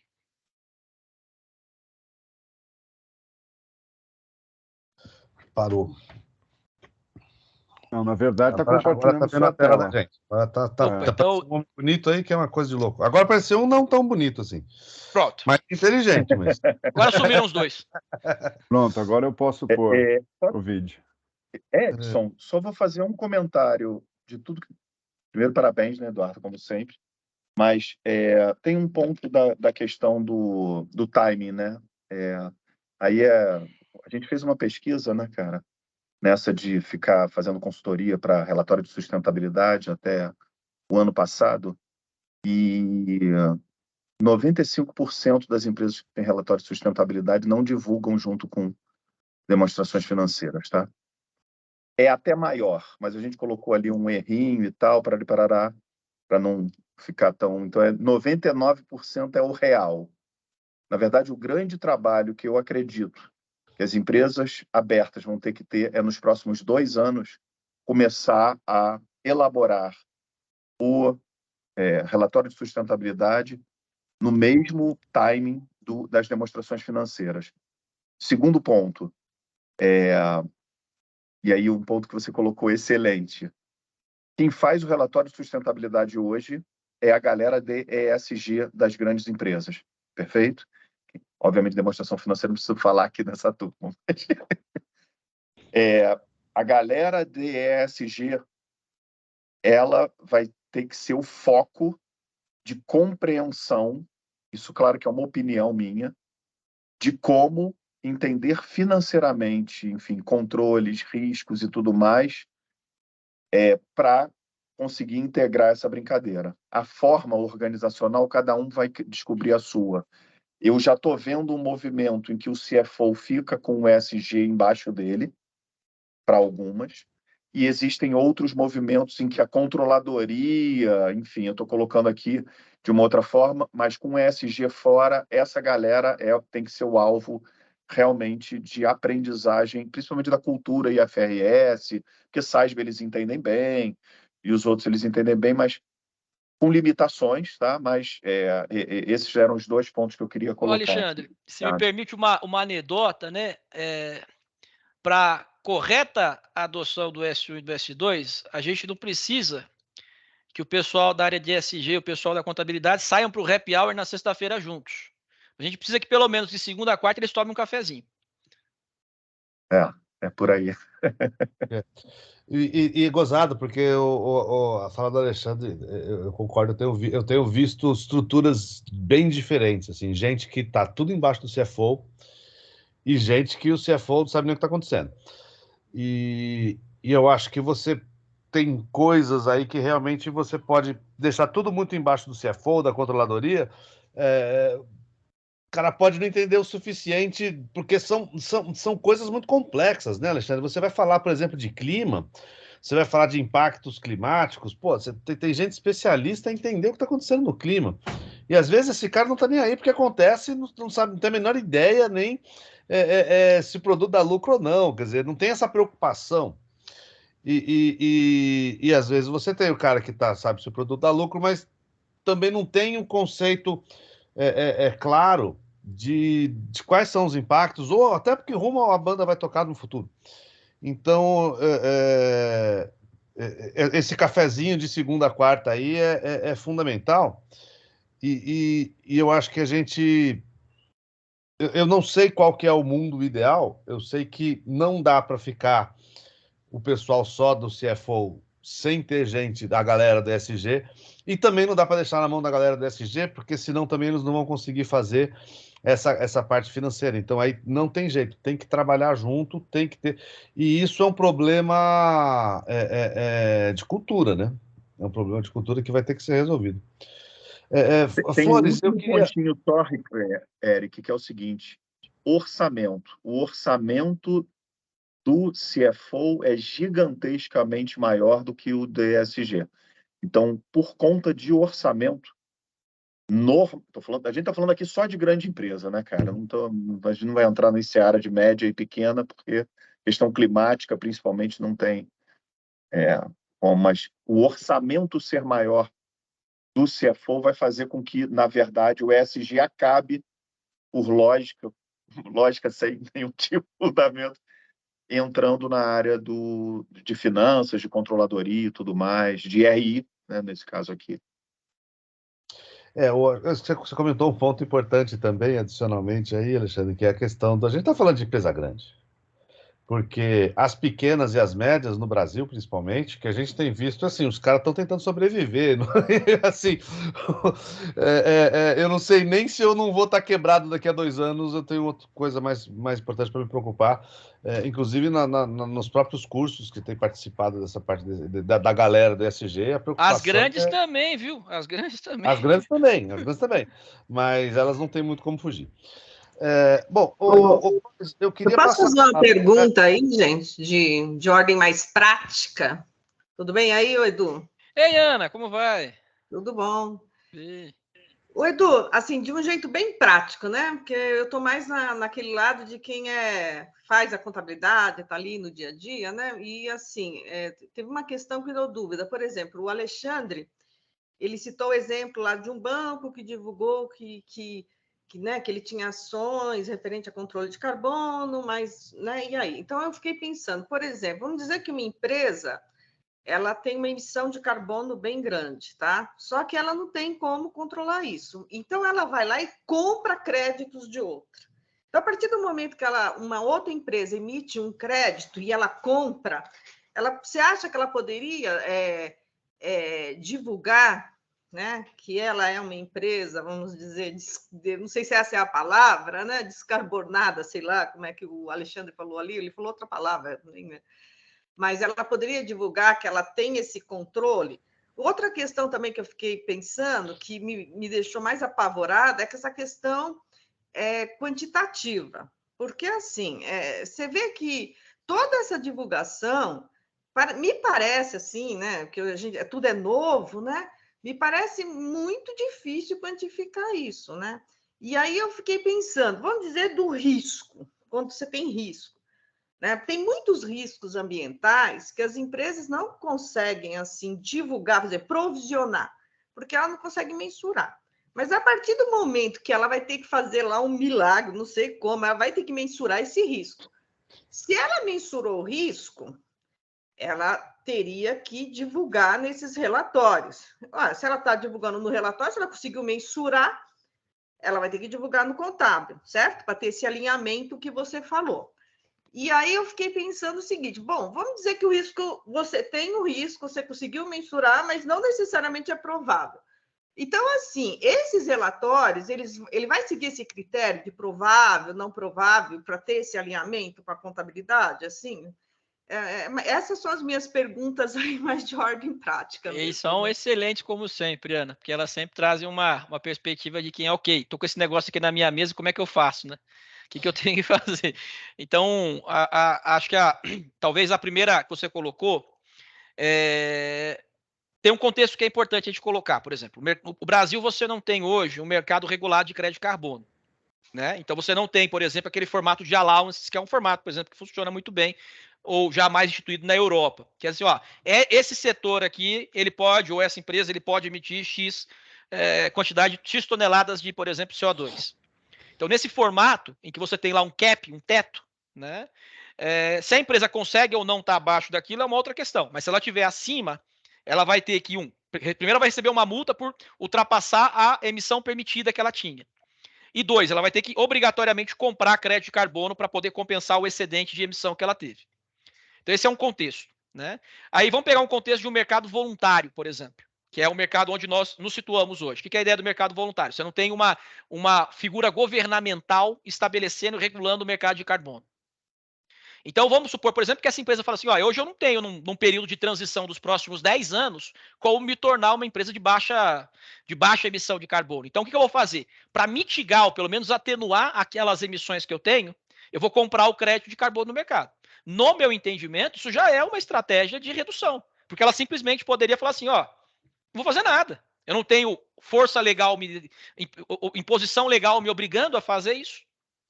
Então, numa divulgação de relatório de sustentabilidade, eu entendo que ela possa dizer, essa é uma iniciativa que eu tenho tomado, né? E aí, óbvio, que o segundo parágrafo resta saber se essa iniciativa ela é em definitivo ou se ela é uma iniciativa de transição.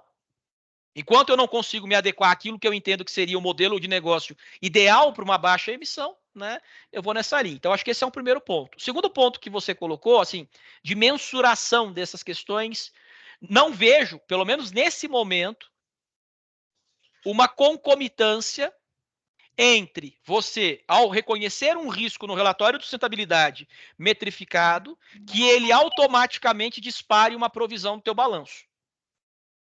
Tá? Não vejo isso, porque os conceitos de possível, provável, remoto continuam valendo e a gente ainda não teve um alinhamento pleno entre as questões. Com relação à mensuração, o que acontece? Essa mensuração, ela parte muitas vezes de atributos que não nos são familiares no mundo de contabilidade e finanças. A nossa mensuração em contabilidade e finanças, ela está majoritariamente restrita ao conceito de mensuração monetária. Então, é óbvio, por exemplo, que eu, como contador, não vou conseguir fazer uma mensuração de CO2 porque eu não sou um engenheiro ambiental. Correto? Então, esse é um ponto importante. Então, há alguns assessments, quando a gente vai estudar as normas do SASB, eles têm os protocolos técnicos de como é que você calcula determinado tipo, e ele fala assim, essa é a fórmula, implemente. Ele não dá margem para você criar uma fórmula. Que vão precisar de especialistas, assim como nós, por exemplo, na contabilidade, precisamos, às vezes, pessoal de valuation para fazer determinadas mensurações. Né? Vai precisar de um engenheiro eletricista, vai precisar, por exemplo, de um engenheiro ambiental, né? E isso acaba meio que abrindo aí uma multidisciplinariedade, né? Entendi.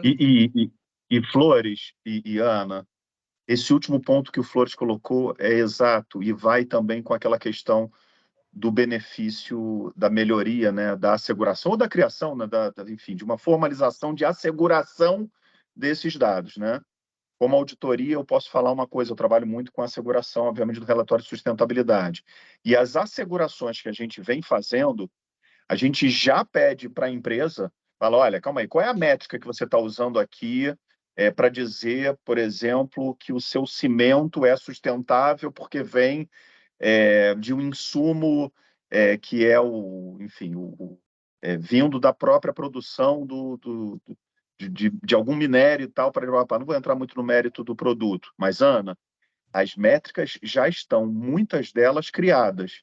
E a asseguração, como também o controle, enfim, como que você vai fazer isso, é tudo científico mesmo. E como o Flores colocou, acho que é o ponto mais importante, a empresa vai ter que buscar qual é a métrica aceitável no mercado, a empresa vai ter que buscar o especialista que consegue metrificar, né, que consegue mensurar, perfeito? Ou uma empresa que consiga mensurar isso. E, na verdade, aí indo para o que o Flores está falando, né, no fundo, o que a contabilidade, o que finanças, o que a gente, enfim, a galera de controladoria que vai colocar na divulgação vai fazer é colocar o caráter de risco e oportunidade e de divulgação da informação financeira de impacto de influência, por exemplo, financeira, seja no fluxo de caixa, seja em outros. Então, assim, isso você fica muito tranquila, Ana, porque é um processo normal. E o último ponto, né? Eu acho que é importante, quando o Eric colocou a questão do SG, do cafezinho, do Flores e tudo mais, que aí é um ponto do que você está colocando. No fundo, tudo começa, gente, da área de ESG, sim, a partir da matriz de materialidade que ela vai fazer. Então, independente de qualquer coisa, eu acho que é um ponto assim que não está lá no IFRS S1 nem no 2 e que eu acho que deveria estar, tá? Se você for fazer o documento, você tinha falado, esqueci agora o nome, o documento Basis of Conclusion, Flores, vocês forem a cabo, eu acho que o ideal é sempre começar. Como é que é o processo normal numa empresa para você descobrir risco e oportunidade social, ambiental ou climático? Começa da matriz de materialidade ESG. É a partir dessa matriz que a empresa pergunta para todos os stakeholders, incluindo comitês, conselhos, fornecedores e tudo mais, e, claro, colaboradores, que você começa a identificar quais são efetivamente os riscos e oportunidades. Então, eu acho que isso faltou um pouquinho no S1 e S2, porque existe a principal métrica de descoberta de risco e oportunidade é dada no mundo todo. Todo mundo começa pela matriz de materialidade. Era isso só que eu queria colocar. Oi, pessoal, tudo bem? Ok, gente, ficou claro, obrigada. Oi, Ana, oi, Edson, oi, Eric, oi, Eduardo. Tudo bem, Márcio? O Eduardo falou, eu queria compartilhar com vocês uma experiência, né? No meu último endereço, eu verifiquei que a parte de ESG estava com o pessoal de Central de Serviços Compartilhados, longe da contabilidade, longe do financeiro, uma área de atendimento ao cliente. Eu fiquei um pouco espantada, né? Porque eu acho que a ESG lá tem que ser controlada, pelo menos, pelo pessoal de ambiental, se for. Num país como o nosso, que para você tirar uma licença ambiental, tá? Você demora de 2 a 3 anos, por conta da burocracia, tá? E também levando em consideração que lá na licença ambiental, dependendo da atividade que você tem, você obrigatoriamente tem que comprovar a parte de poluentes, principalmente na CETESB. Só para vocês terem uma ideia, eu tive uma experiência negativa em que eu só consegui tirar uma licença de não poluentes da CETESB, porque eu estava numa licitação e tive que apresentar o edital para a CETESB poder liberar uma licença ambiental que estava lá já há 4 anos. Tá? Então, assim, num país como o nosso, com toda essa burocracia, com toda essa dificuldade operacional para o pessoal de ambiental, que é o que vai trabalhar muito nessa parte de emissão de carbonos, por exemplo, como que a gente faz isso numa declaração, numa demonstração, numa DF? Porque a empresa está tentando, mas o próprio governo não está deixando ela tirar esse documento, mesmo que ela tenha essa premissa. E vou trazer um outro caso prático, que aqui algumas pessoas devem conhecer, principalmente o professor Eliseu e a equipe da USP. A Natura, por exemplo, ela devolve a água para o riacho, da onde ela tira a água para fazer os cosméticos, mais limpa do que a água do próprio riacho.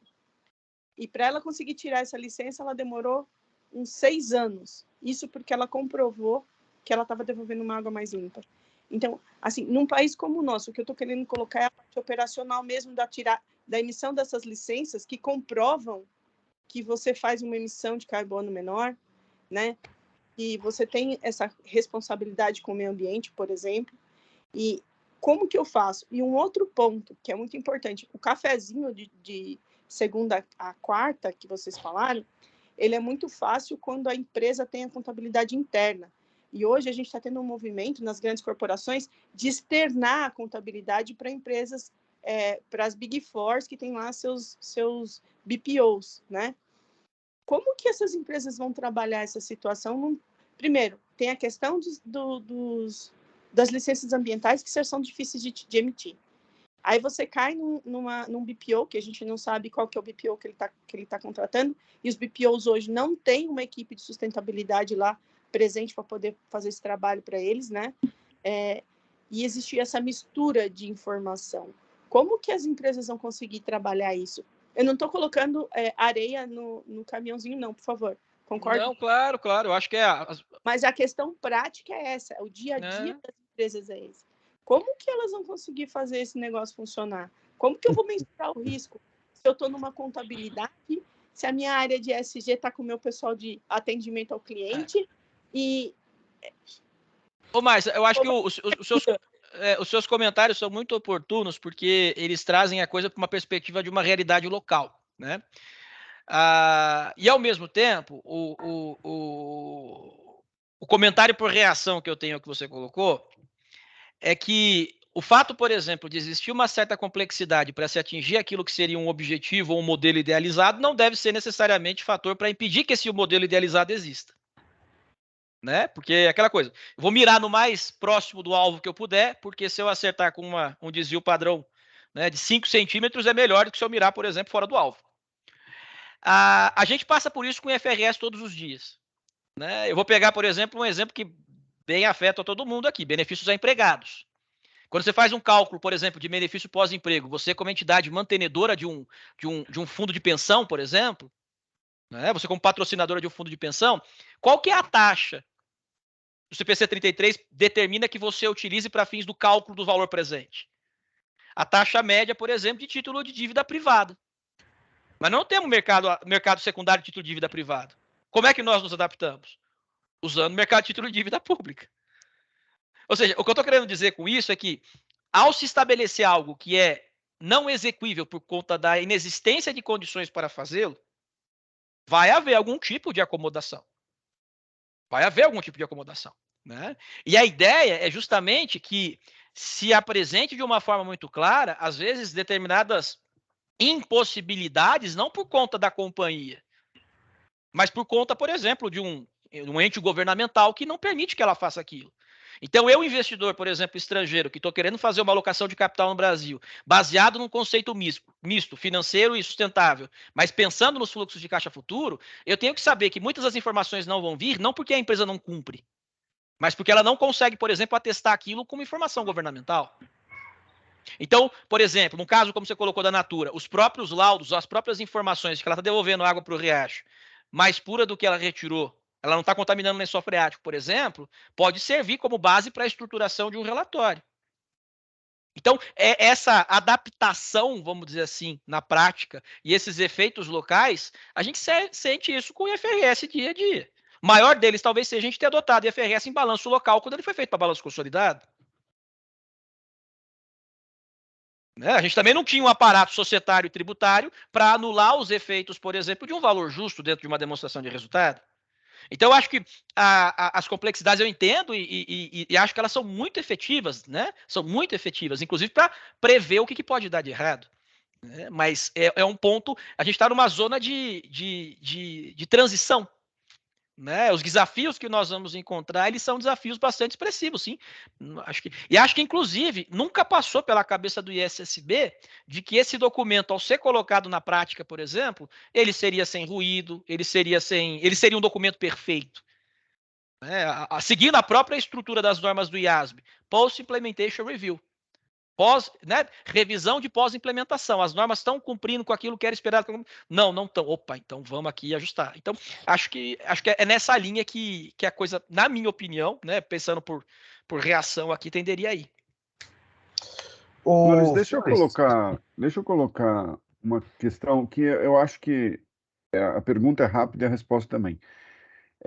Nós temos que divulgar, então, o relatório de sustentabilidade junto com as demonstrações financeiras. Mas, por exemplo, você deu o exemplo lá de que eu tive que romper o contrato com um determinado fornecedor. Vai ter um impacto financeiro, eu já sei que vai ter, ou pelo menos consigo estimar de uma maneira confiável e tudo mais.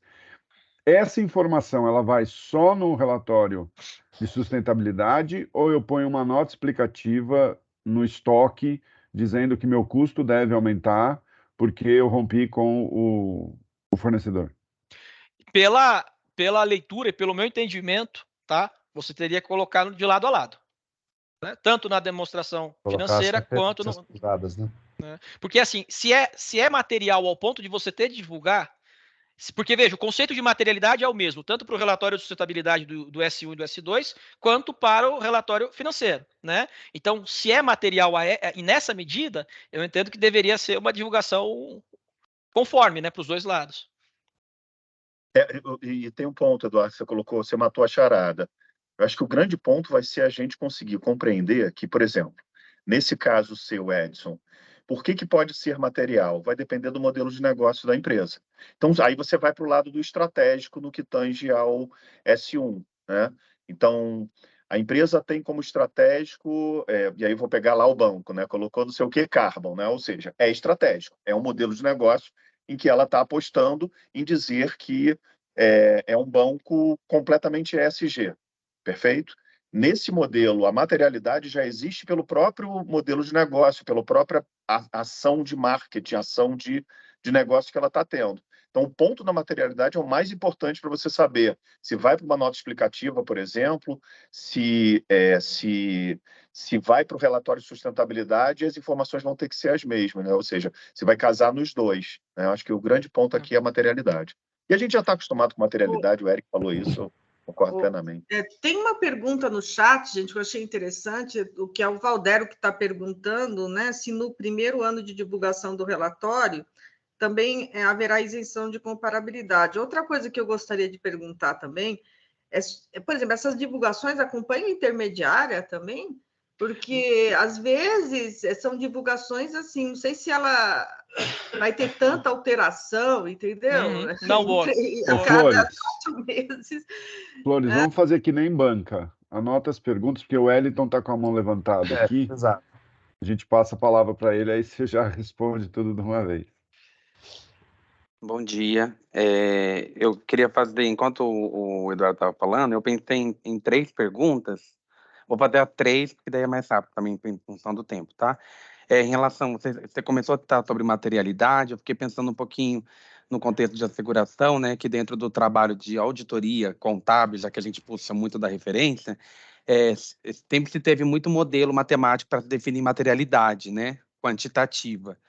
E que, por mais que você diga lá que, no caso do SASB, 25% só é quali, todos os outros pontos anteriores também não deixam de ser qualitativos, né? Tem narrativas. E aí eu fiquei pensando, curioso, né, como que se já existe, né, um padrão de procedimento das auditorias para essa definição de materialidade qualitativa. Em relação à conexão da demonstração financeira com os aspectos de ESG, eu acho que é um pouco cedo, mas era mais saber de você se já se pensa ou se já tem exemplo prático da conexão da demonstração financeira para os aspectos sociais, especialmente nos relacionados à diversidade, como, por exemplo, equidade racial, se a gente tem modelos já que possam fazer conexões de ganhos ou perdas no fluxo de caixa decorrentes desses aspectos. Não eram 3, não, eram 2. Mas não menos complexas, viu, Wellington? Fico feliz por serem só 2. Então, brincadeira à parte, obrigado pelas perguntas. E assim, a primeira é a seguinte: dentro do âmbito das auditorias, eu não consigo dizer, porque faz muito tempo que eu não exerço mais a profissão de auditor. Mas o que eu posso dizer é o seguinte: o SASB ele tem um guia, que inclusive é referenciado no S2, para fins da definição de materialidade. Então, é um guia, né? Você tem as diretrizes gerais para definição de materialidade, tá? Então, lá ele está vinculando um pouco desse entendimento de como determinar a materialidade por meio desse documento. E com relação ao segundo contexto que você colocou, se existe aí a previsão, por exemplo, de incorporação de outros critérios, de outras dimensões, né, de sustentabilidade do ponto de vista mais lato sensu, a Fundação IFRS, por meio do ISSB, ele abriu um documento chamado Agenda Priorities, que é como se fosse uma agenda consultation para o ISSB, só que diferentemente do IASB, que é uma consulta de agenda a cada 5 em 5 anos, a do ISSB vai ser de 2 em 2. E esse documento, ele vai aí, o prazo para enviar a carta comentária agora 1º de setembro de 2023, né? Primeiro agora, semana que vem, sexta-feira que vem. E esse documento, e aí a ideia é exatamente a seguinte: ele lista lá 4 tópicos, né, para que o mercado possa dizer o seguinte: ok, clima foi mais fácil porque tinha uma norma muito boa pronta. Quais tópicos agora você entende que eu deveria concentrar a minha atenção, considerando premissas básicas de limitação de recursos que o próprio ISSB tem, tá? Então eu acho, e aí assim, acho que há uma boa predileção para que a questão social ela entre como temática já para a próxima rodada de norma. Posso comentar as questões aqui do Valdério? Faz o favor, Flores. Tá. E, o Valdério, primeiro, bom dia. Prazer em receber a tua pergunta aqui. Vou pegar pela segunda. Né? No primeiro ano de divulgação, você tem a isenção de comparabilidade? Sim, você tem, está previsto no S1. Tá? Porque, em tese, está previsto que você vai divulgar só sobre aquele ano. Né? Então, vamos imaginar, 25 você está divulgando 24. Então, você tem essa isenção. Ana, com relação à questão de tempestividade de publicação, se vai ser só no anual ou no trimestral, isso vai depender de cada mercado de capitais, porque quem determina a periodicidade de publicação dentro do mercado de capitais, né, é o regulador. Claro que minimamente num ano. Eu acho que um ano está de bom tamanho, né, porque de trimestre a trimestre é esperado que haja pouca variação. Né? Então eu pensaria por isso.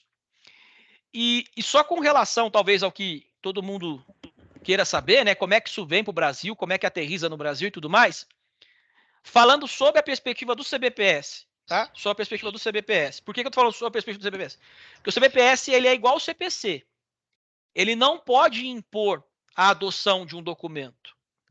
Ele coloca à disposição das autarquias aquele documento para que ele possa ser, a posteriori, normatizado por cada autarquia reguladora e colocado como obrigatório para as suas entidades reguladas. Por exemplo, quando publica um CPC, ele não passa a valer automaticamente. O CFC, como autarquia, transforma aquilo numa NBCT e a CVM transforma numa instrução, por exemplo.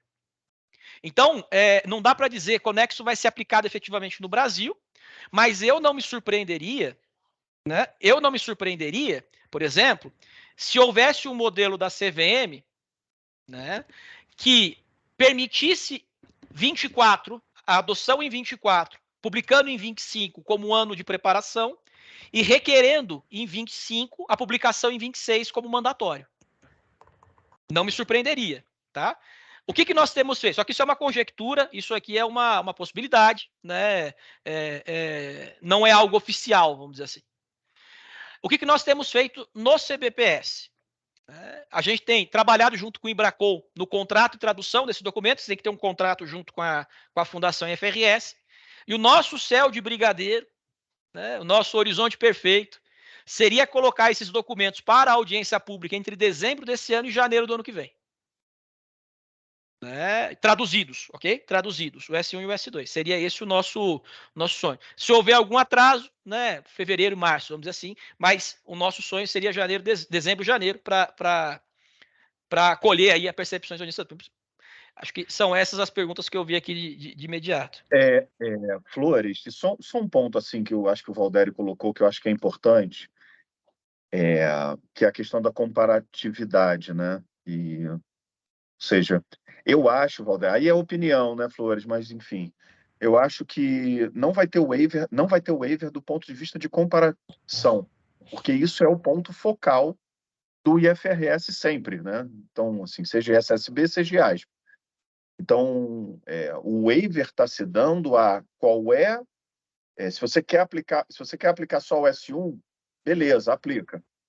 Se você quiser aplicar o S1 e S2 e o S2 limitado, porque você só tem inventário, estou dando um exemplo, e não descarbonização, né? Não compra de crédito ou qualquer outra coisa, então utilize a parte que você tem, ou só o social, digamos que tem uma empresa que tenha muito programas sociais para os trabalhadores, né? Ou uma mineração, vou pegar aqui um exemplo forte, né? Que é de minério, né? Mina.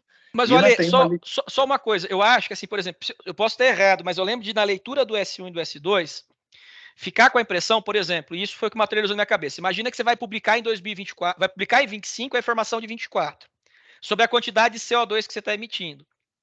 Então, você vai emitir a quantidade de CO2, você vai publicar a quantidade de CO2, por exemplo, de 24, e não a comparativa de 23 para 24. Então, entendeu? Entendi, é nesse sentido entendi. que eu acho que é o que o Valdério, talvez, se eu entendi corretamente a pergunta, entendeu? Tá. Eu entendi diferente, eu entendi que era... entendi o seu ponto. Porque tem uma seção muito específica que diz assim, todas as informações quantitativas, todos os valores reportados, eles têm de ser acompanhados do seu valor precedente para fins de uma análise horizontal, vamos dizer assim. Exceto no relatório de abertura, vamos dizer assim. Você poderia fazer a abertura. Você vai ter um problema sério de que muita gente nem vai ter essa informação levantada. Isso. Aí. Como é que vai fazer? Como voltar atrás, né? Isso. Porque a gente está acostumado, por exemplo, com First Time Adoption do FRS, que pega 31 de dezembro, 1º de janeiro do ano anterior, pega o 1º de janeiro e faz essa pelo menos 3 períodos, né? Isso. É verdade. Aí eles vão dar... Realmente, você tem toda a razão. Ô, Flores, deixa eu te fazer uma pergunta em relação ao negócio do CBPS. A norma, por exemplo, a S1, ela cita várias coisas do IASB, ela usa, do SASB, como é que vai ficar essa questão dessas referências a coisas externas? O CBPS pretende traduzir, por exemplo, as normas do SASB, pretende traduzir a estrutura de indústria. Como é que vocês estão pensando nisso daí? Essa pergunta é ótima, Eric, porque assim, ainda a gente não tem um contrato nos autorizando a fazer essa tradução, tá? Alô? Oi, acho que deu uma... Pode mudou a tela. A gente não tem aqui uma um contrato que nos permita fazer essa tradução, vamos dizer assim, dos 77 documentos lá do SASB, né? A gente está batalhando para ter aí um contrato, e o Ibracon tem sido muito parceiro nisso, né, para conseguir traduzir o S1 e o S2. Mas o que a gente fez como tentativa de mitigar essa implicação? Né? Porque as normas do SASB originalmente estão em inglês, obviamente, né? Mas elas são públicas, você pode entrar lá e entra no site do SASB, você baixa qualquer um. A gente tem criado GTs, grupos técnicos setoriais. Então, a gente hoje tem um GT de energia elétrica, tem um GT de água e saneamento, tem um GT de seguradoras, tem um GT de financeiras, perdão, está criando um GT de seguradoras. E esses GTs, eles têm feito um estudo sistematizado, e quem participa desse GT? Sempre um coordenador técnico que vem lá do CBPS, né? Das entidades convidadas, ou das entidades constituintes, ali, entidades fundadoras, mais um pessoal que trabalha naquele segmento, para poder ali, obviamente, ter a noção clara do que é ou do que não é mesmo. E o que se espera que produza em cada um desses GTs? Um sumário daquele documento, um documento, vamos dizer assim, menor, o sumário lá de quais são as principais diretrizes daquela norma setorial, quais seriam, por exemplo, os distanciamentos, as aproximações e distanciamentos considerando a indústria local. É isso que a gente tem pensado. Tá? Qual seria o melhor dos cenários para a gente? Né? Se a gente conseguisse, em algum momento, poder traduzir as normas do SASB e colocar à disposição também da comunidade brasileira. Né? Isso seria o ponto central. Vamos brigar por isso, mas, por hora, o que a gente tem conseguido mais assim, progressivamente é trabalhar no S1 e no S2. Mas é proibido traduzir a norma do SASB? Então, o que acontece é que, assim como as normas, o SASB hoje, ele é parte da Fundação FRS. Sim. Então, do mesmo jeito, por exemplo, que a gente tem a tradução, por exemplo, das FRS para o CPC, né, com alguns limites que a gente não pode ultrapassar, algumas questões terminológicas que a gente não pode simplesmente... Porque se mudar muitas vezes a frase, você muda todo o entendimento. Né? Então, a gente tem algumas limitações nesse sentido. Então, não está claro ainda se a gente poderia ou não. O professor Eliseu levantou a mãozinha aqui. Só para comentar o seguinte, realmente é vedado. Dizer, ninguém pode traduzir as normas do IASB sem a devida autorização e ele cobra para isso. Então, o que acaba acontecendo? No Brasil... mas as do SASB, né? Aí que tá. As do SASB vai ter regra diferente, né? Provavelmente. Então, no Brasil, quem tem o direito contratual de fazer a tradução, por incrível que pareça, não é o CPC, é o Ibracon. E o Ibracon faz a tradução. O Ibracon só faz tradução literal. Se lá disser algo que é para ser feito ou pode ser feito, que no Brasil será ilegal, ele vai dizer que pode ser feito, como é o caso da revelação. Nas normas do Ibracon, a revelação é tratada como algo absolutamente normal, que pode ser feito. O Ibracon faz uma pura tradução. Só que a norma do Ibracon não tem validade legal no Brasil, porque no Brasil você precisa de... não existe a figura da delegação, né, constitucionalmente, segundo eu aprendi, para qualquer órgão de direito privado. Então, o que acontece? O CPC, cá entre nós, né, ele tem os acordos com o IASB que estão, inclusive, em discussão agora, porque até hoje o IASB sempre brigou com o CPC, porque o CPC faz a tradução. Mesmo que o CPC pegue... No começo, o CPC fazia as traduções. Depois, o Ibracon começou a fazer. Hoje, o CPC pega do Ibracon, mas ele adapta. Ele faz modificações, ele faz alguns ajustes, etc. Estas normas do CPC, até hoje, há uma briga, uma discussão entre o CPC e o IASB para regularizar isso, porque ela é irregular do ponto de vista. Como o Brasil paga via Ibracon, né, a gente vai levando. Então, com relação às normas aí de meio ambiente, deverá acontecer a mesma coisa. Quer dizer, você vai ter a obrigação, provavelmente, né, talvez o Ibracon vá pagar, né, não sei como é que estão as negociações hoje, vai pagar para o IASB para fazer a tradução, vai adicionar o contrato que ele já tem, né? O contrato é com a fundação do IASB, tá certo? Não é com o IASB, é com a fundação. Portanto, vale também lá para o IASB, acho. E depois, se a emissão no Brasil pelo CPC do IASB, CPC ambiental, como é que ela vai ficar, ainda não está, que eu saiba, não está totalmente definido. Mas terá que ter pagamento para haver uma tradução Sim. Bem lembrado, professor. SASB são mais de 70, né, o Flores? São 77, porque são 77 setores, né? 77 setores. Coisa. E são 77 setores, mas são 77 setores e são, acho que, 6 ou 7 categorias diferentes, né? Isso aí. Resources, climate, não sei o que lá, não sei o que lá, não sei o que lá. Então, multiplica 77 aí por 6 ou 7 e aí a quantidade de normas. Que vai sair barato se tiver que pagar. Mas eu acho que... O professor Eliseu tem uma figura de linguagem que eu acho ótimo. Que é, se você vai fazer uma festa e vai inaugurar um baile, você não pede pro pessoal vir de paletó, de smoke, de longa, desde a primeira edição do evento, né, professor? Você deixa todo mundo vir, vem de chinelo, vem de havaiano, vem do jeito que depois quiser. Depois sai pra fora. Aí depois você... depois tiver todo mundo muito bem acomodado e tá gostando demais daquele evento, todo mundo gosta muito, fala, não, a partir desse ano, né, como a gente costuma dizer no interior, esporte chique, né? Esporte chique. Tá no mudo, professor. O senhor tá no mudo. É um plágio meu de uma afirmação do então ministro Delfim Neto. Não queira começar um tipo de coisa já com o máximo da perfeição. Não vai ter público, não vai dar certo. Aceita todo mundo. Depois você vai realmente ser assim, olha, de bermuda não pode ir mais, de sandália havaiana não pode ir mais, não sei o quê. Daí você consegue chegar lá. Que no fundo, quando a gente implantou a correção integral no Brasil, a gente fez mais ou menos isso, aceita tudo. Tinha um monte de coisa. Olhar a redação original da instrução, ela é tristezinha do ponto de vista técnico, quando a gente olha hoje, né? Mas na época, eu inclusive, briguei muito por causa disso. Não, vamos fazer de uma maneira que todo mundo possa praticar. E depois os que forem... O que aconteceu? O mercado foi exigindo sofisticações. Porque o mercado foi desenvolvendo, foi aprendendo, foi exigindo. O próprio mercado, não foi só a CVM exigindo melhorias, mas o próprio mercado. Então, tem que começar realmente, sem querer chegar. O ótimo acaba sendo inimigo do bom. O próprio IFRS foi assim, né? Ele foi fechando um monte de porta. Antigamente tinha um monte de possibilidade. Podia fazer assim, podia fazer assim, podia fazer assado. Exatamente.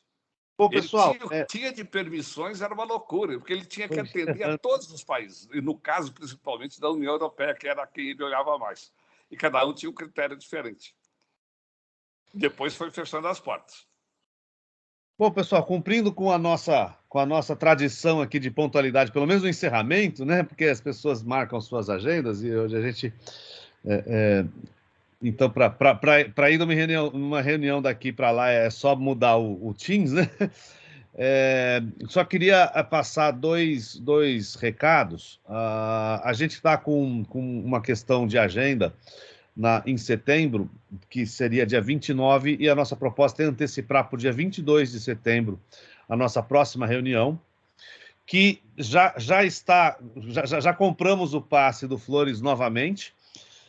Ele vai estar aqui com a gente novamente. Flores, a gente tinha falado dia 29, depois a gente vê se a gente consegue realmente dia 22, se você puder ver isso daí. Se não, se for o caso, a gente pode tentar também uma semana seguinte, né? Porque eu acho que a participação do Flores é fundamental nessa nossa próxima discussão, porque na nossa próxima reunião a gente vai falar sobre a norma de descarbonização que entrou em audiência pública, então a gente vai apresentar ela, discutir e vamos trazer aspectos não só contábeis, mas também aspectos legais, né, Edson? E vamos também trazer alguns problemas de algumas questões que talvez estejam sendo pouco discutidas, que são algumas questões econômicas, macroeconômicas até, desse mercado O Eduardo está louco para que você convide mais algumas certas pessoas para essa reunião. Desculpa, não entendi. Quem está louco? Não é. O Eduardo está louco para que você convide também mais algumas pessoas para essa reunião. Eu não falei nada. Só manda a lista aí, Flores. Muito bem. Mas tem que vir de esporte chique. De esporte chique, né? Esporte chique. Muito bem, então. Flores, mais uma vez eu queria agradecer demais a sua presença, sempre brilhante. Edson, algum comentário? Está em condições aí de falar? Está melhor? Não, tranquilo, só agradecer mesmo. Eu agradeço, obrigado, gente. Bom trabalho a todo mundo, boa sexta-feira. Obrigado, pessoal. Grande abraço a todos. Muito obrigado pela presença. Abraço, obrigado.